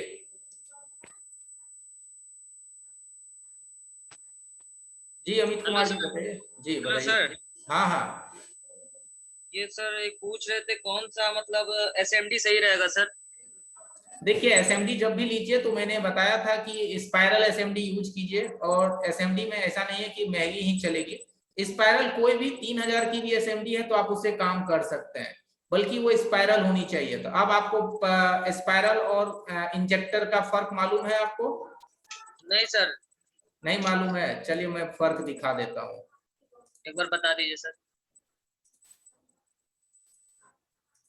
काम करने के लिए कोई जरूरी नहीं है कि बहुत महंगी एसएमडी ही रहनी चाहिए, नॉर्मल से भी काम कर सकते हैं, लेकिन वो स्पाइरल होनी चाहिए।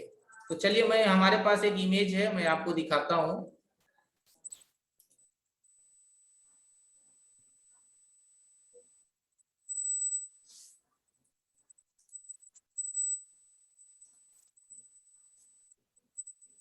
ठीक है, ये देख पा रहे हैं? जी ये जो है स्पाइरल है, ये स्पाइरल है। और मैं एक दिखाता हूँ, ये इंजेक्टर है। देखिए ये तो इंजेक्टर है। ये सर पता कैसे चलेगा? हम बता रहा हूँ ना सर, बता रहा हूँ ना।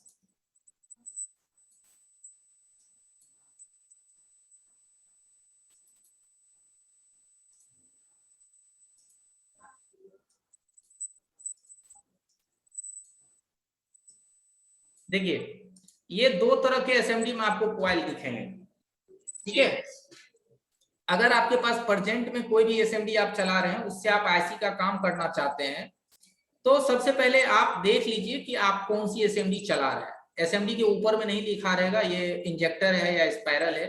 ये हमारा इंजेक्टर है। ये इससे अगर आप आईसी का काम करेंगे तो आईसी बहुत जल्दी ये खराब करता है। इसकी हीट ना डायरेक्ट आईसी की बॉडी पे जाते हैं और आईसी बहुत जल्द खराब होता है, मदरबोर्ड फूलते हैं इसी कॉइल की वजह से। अगर आप स्पाइरल को इस्तेमाल करेंगे तो इसका ना एयर जो होता है वो घूम के निकलता है। घूम के निकलने की वजह से क्या होता है कि वो एक जगह कहीं नहीं हीट कर पाता है, वो पूरी आईसी को चारों तरफ से गर्म करते हैं। इसे आपको इस्तेमाल करना है। और यही एसएमडी जब से मार्केट में आया तो आप सुने होंगे कि 2500 रुपए में, 3000 रुपए में बर्न फ्री एसएमडी लीजिए। वो कोई बर्न फ्री वन फ्री नहीं है, एसएमडी यही है। सिर्फ उसमें कॉइल का कमाल है, उसके एयर के जो कन्वेंशन उसे चेंज कर दिया गया है फॉलो को। तो ये सर पता कैसे चलेगा कि सर कौन सा ये कॉइल किसमें पता, लगा हुआ है? जी ये पता चलने के लिए आपको थोड़ा सा मेहनत करना पड़ेगा। उसके हैंडल को आप हल्का सा एक नट खोल करके हटा करके देख लीजिए कि इसके अंदर कौन सी कॉइल है, हैंडल से पता चल जाएगा। एक बात और सर, मान के चलिए मेरा जो वायर होता है ना सर, कॉपर का जो ये वायर होता है रिमूवर, डिसोल्डर वायर? हाँ सोल्डर वायर नहीं, रिमूवर वायर। Remover wire? हाँ तांबे का जो होता है जो रांगा को रिमूव करता है। हाँ तो उसी को तो डिसोल्डर वायर कहते हैं। हाँ desolder wire sir, desolder wire मेरा डस्ट हो जाता है कभी कभी ना, तो वो सर क्लीन कैसे करेंगे उसको? डिसोल्डर वायर पे डस्ट हो जाता है तो उसको स्क्रैपर जो ये सर्जिकल ब्लेड रहते हैं उससे हल्का सा उसे छील दीजिए, हल्का हल्का उस पे घिस दीजिए, वो चमक जाएगा एकदम। कोई लिक्विड सर? नहीं वो हमारा भी वो धीरे धीरे काला पड़ जाता है डिसोल्डर वायर। जी सर, वो ज्यादा होता है उसमें, हाँ पकड़ नहीं पाता है। वो काला इसलिए पड़ जाता है कि उसमें जो है जो आयरन मिक्स रहता है, जिस वजह से वो अच्छी क्वालिटी नहीं होते हैं। जो अच्छी क्वालिटी का आप खरीदेंगे वो काला नहीं होगा, एकदम चमकेगा वो गोल्डन की तरह। ठीक है, तो अगर वो पड़ जाए तो हल्का सा उसको ब्लेड मार के आप उसे फिर रोजिन में हल्का सा भिगो लीजिए क्लीन करने के बाद, फिर उसे आप मदरबोर्ड पे इस्तेमाल कीजिए। देखिए एकदम मस्त आपको ये डिसोल्डर वायर काम करेंगे और रंगा को एब्जॉर्ब करेगा। और एक बात सर जी, अगर सोल्डरिंग के लिए कौन सा, कितने मतलब वाट का बेटर रहेगा सोल्डरिंग के लिए? जब भी सोल्डरिंग दो तरह का रखिए, डीसी सोल्डर रखिए जिसे कि आप कम ज्यादा कर पाए, और जो एसी वाली भी रखते हैं तो उसे भी आप कन्वर्टर वाली ही रखिए। डायरेक्ट जो है हम लोग जो सोल्डरोन वगैरह की यूज करते हैं तो सीसी वगैरह तक लगाने के लिए वो ठीक है, बल्कि मदरबोर्ड के काम के लिए सोल्डरोन बेस्ट नहीं है। इतनी टेम्परेचर उसके रहते हैं कि आपके प्रिंट को वो तोड़ देगा। तो कितना वाट का लगाना बेटर रहेगा सर? देखिए जो अभी मैंने अपना दिखाया आपको सोल्डिंग आयरन, वो एसएमडी कनेक्टेड भी आते हैं और वो अलग से भी आता है कन्वर्टर वाली सोल्डिंग आयरन, ये T12 भी आते हैं, वो सब इस्तेमाल कीजिए आईसी के काम के लिए। T11 T12 फिर भी एक होता होगा ना सर कि कितने वाट का बेटर रहेगा? देखिए वो कुछ कुछ 15 वाट रहते हैं, कुछ 20 वाट, कुछ 25 वाट रहते हैं। तो वो कौन सा बेटर रहेगा? 15 वाट यूज कीजिए। 15 वाट बेटर है। हाँ, और ज्यादा वाट का बेकार है ना सर? बहुत ज्यादा ले, देखिए बहुत ज्यादा उसमें गर्मी रहेगा तो आप आईसी के प्रिंट वो छील देंगे आपका, ये उखड़ जाएगा ना सर? हाँ आईसी का प्रिंट इतना सॉफ्ट होता है कि अगर ज्यादा भी वो गर्म हुआ, थोड़ा सा डिसोल्डर वायर से खींचे, वो प्रिंट बाहर आ जाएगा। ज्यादा हीटिंग से भी प्रॉब्लम है? ये प्रॉब्लम है। Okay sir, thank you.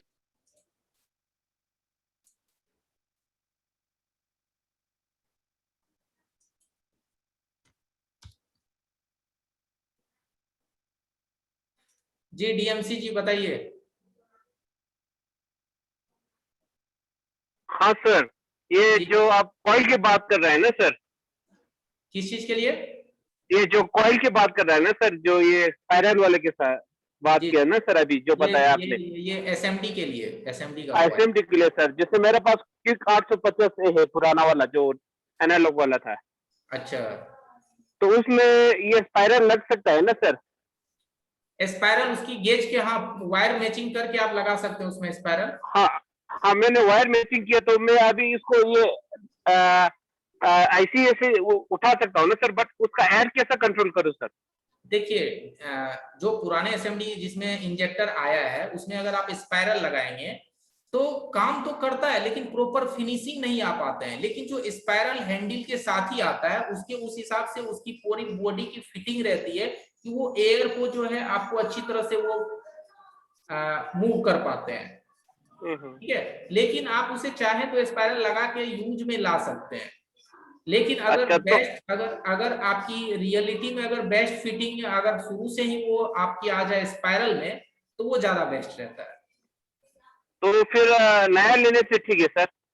नया ले सकते हैं, मैंने क्या बोला कि कोई जरूरी नहीं है बहुत महंगी लीजिए, 10,000 की लीजिए, छोटी एसएमडी भी लीजिए, सस्ती भी लीजिए, लेकिन एक बार ये कंफर्म कर लीजिए कि वो स्पाइरल होनी चाहिए। 3,000 की एसएमडी, हमारी जो एसएमडी मैंने दिखाया वो मात्र 3200 रुपए की एसएमडी है और मैं उससे काम करता हूँ, वो भी 2-in-1 भी है, सोल्डिंग भी है और हीट भी है, जबरदस्त हीट है, कोई प्रॉब्लम नहीं है। ठीक है सर जी, इसको थोड़ा आप ये चार्ट में सेंड कर सकते हैं सर प्लीज? जो आपका जो आपका एसएमडी गन है ना सर? जी जी, जो 3200 का है सर, वो सर चाहिए क्या आपको? हाँ सर, हमको चाहिए ना सर ये। चलिए ठीक है, क्लास के लास्ट में हम लोग मिलेंगे, नंबर देंगे, आप बोलिएगा मैं भिजवा दूंगा। Okay sir, thank you sir.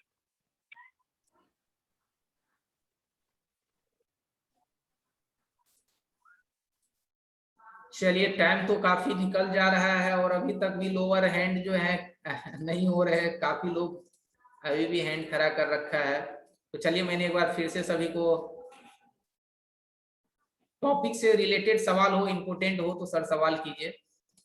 चलिए राज सॉल्यूशन जी। हाँ जी नमस्कार सर। जी जी नमस्कार सर। हाँ आवाज आ गई। मतलब अभी सर ये मुझे ये जानना था, जो एसएमडी वो जो ब्लू वाली आजकल इसका ये हुआ कि बहुत बिक रही है ना, वो है मेरे पास। सस्ती है लेकिन अच्छी है। उसके अंदर मुझे ये जानना था कि मेरा हीट जनरली जो एंड्रॉइड के बोर्ड होते हैं उस पे मेरा हीट कितना होना चाहिए और एयर कितना होना चाहिए कॉमन, और उसका हाँ। बोर्ड से नोजल का डिस्टेंस कितना होना चाहिए। देखिए सर, जब भी हम लोग मदरबोर्ड पे काम करते हैं तो सबसे पहले तो हम लोग देखते हैं कि कहाँ काम कर रहे हैं और किस आईसी पे काम कर रहे हैं, उस हिसाब से हम लोग वहाँ टेम्परेचर को कम ज्यादा करते हैं। और दूसरी बात है कि जब भी हम लोग आईसी और प्लास्टिक जैक पे काम करते हैं तो प्लास्टिक जैक पे हम लोग 1 इंच का डिफरेंस रखते हैं कंपोनेंट प्लस नोजल के बीच में डिस्टेंस। और अगर आईसी पे काम करते हैं तो वो डिस्टेंस हमारा 1/2 इंच का हो जाता है छोटी आईसी पे। टेम्परेचर और ये एयर, और एयर टेम्परेचर हमारा डिपेंड करता है जिस चीज पे हम काम कर रहे हैं। अगर प्लास्टिक कंपोनेंट पे कर रहे हैं तो हमारा टेम्परेचर जो है 330-40 तक मैक्सिमम दे सकते हैं। कोशिश करते हैं 300 तक प्लास्टिक कंपोनेंट को निकालने का, और अगर नहीं निकलता है तो 320-30 तक जाते हैं। लेकिन आईसी पे जाते हैं तो अगर ग्लास आईसी है तो 350 तक जा सकते हैं, और अगर ब्लैक कार्बन बॉडी आईसी है जैसे सीपीयू एमएमसी वगैरह तो 360 भी जा सकते हैं, वहां 365 भी जा सकते हैं, बट 70-80 पे नहीं जाना है, 360 तक जा सकते हैं। जी एयर देखिए, अगर कंपोनेंट आसपास में कम है तो आप 4.0 भी रख सकते हैं या 3.5 भी रख सकते हैं, और प्लास्टिक कंपोनेंट पे एयर कम से कम 4.0 रखना है, कम से कम 4.0। 3.5 रखते हैं ना सर, और फ्लक्स लगाते हैं ना तो फ्लक्स के अंदर तैर के आईसी आगे निकल जाती है। सर वो देखिए तैर करके आगे इसलिए निकलते हैं कि फ्लक्स की भी हमें उतनी ही क्वांटिटी मदरबोर्ड पे देने हैं जितनी की वहां जरूरत हो। बहुत ज्यादा देंगे तो वो तो आईसी को उठा लेगा, तो वो सब हम आईसी का जब काम करेंगे तो हम आपको दिखाएंगे कि कितनी क्वांटिटी वहां देने हैं। ऐसा नहीं है कि ट्विजर से उठाए रख दिया आईसी डाल दिए तो फिर वो आईसी तैर करके इधर उधर भागेगी, और थोड़ा अगर बॉल मेल्ट हो गए तो लगने का यहाँ लग जाएगा अगले बॉल पे, तो फिर से निकाल के रिवॉल्व करने पड़ेंगे। जी बिल्कुल, thank you sir. Okay welcome. चलिए Rahul Paul ji. Hello sir. Hello. हाँ हाँ सर, जो विवो में चार्जिंग सॉकेट जो आते हैं उसपे उसके पीछे जो ब्लैक पेस्टेड रहता है उसको कैसे निकाल के उस पे फिट करेंगे? बहुत सिंपल है, एसएमडी को 4.0 एयर पे सेट कीजिए, 4.0 या 4.5 भी दे सकते हैं, और हीटिंग 250 या 260, 250 या 260 उस पे गर्म कीजिए पहले 10 सेकेंड, 10 सेकेंड करने के बाद उसे ट्विजर से आप हटाइए, देखिए आसानी से वो टूट टूट के बाहर आने लगेंगे। ठीक है सर। और उसको प्रिंट वगैरह कुछ हिलेगा नहीं ना उसमें? बिल्कुल नहीं हिलेगा, प्रिंट हिलने के लिए 300 की टेम्परेचर चाहिए, आपने तो 260 में कर रहे हैं तो प्रिंट नहीं हिलेगा। ठीक है सर, थैंक यू। चलिए संजय मोबाइल गुरु, क्या नाम है सर? संजय मोबाइल जी, बताइए। नहीं सुन पा रहे हैं? चलिए मुकेश जी से पूछ लेते हैं। मुकेश जी सुन पा रहे हैं? हाँ सर।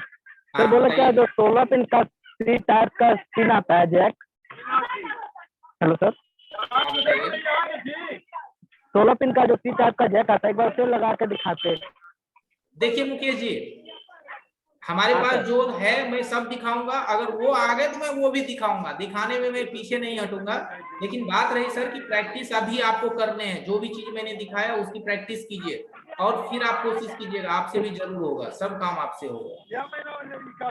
हाँ सर, सारे पिन तो लगा लेते हैं लेकिन उसमें समझ में नहीं आता, उसके पीछे भी 8 पिन होते हैं तो उसे तो सोल्डिंग करना समझ में नहीं देखिए आता है। 2 स्टेप में पिन रहता है। 2 स्टेप पिन का मतलब होता है कि आधे पिन प्लास्टिक कंपोनेंट के अंदर रहते हैं और आधे पिन बाहर रहते हैं। तो आप जब उसे लगाते होंगे तो पीछे वाली को तो आप लगा देते हैं, लेकिन होता क्या है कि अगर आप अंदर वाली डिसोल्ड नहीं कर पाए तो आपका एक तरफ से टाइप सी काम करता है और दूसरे तरफ से केवल पलटने पे काम नहीं करता है। तो इससे तो आप वही देखना था एक बार। कीजिए, एसएमडी से लगाइए, एकदम आसानी से लगेगा। ठीक है सर, थैंक यू सर।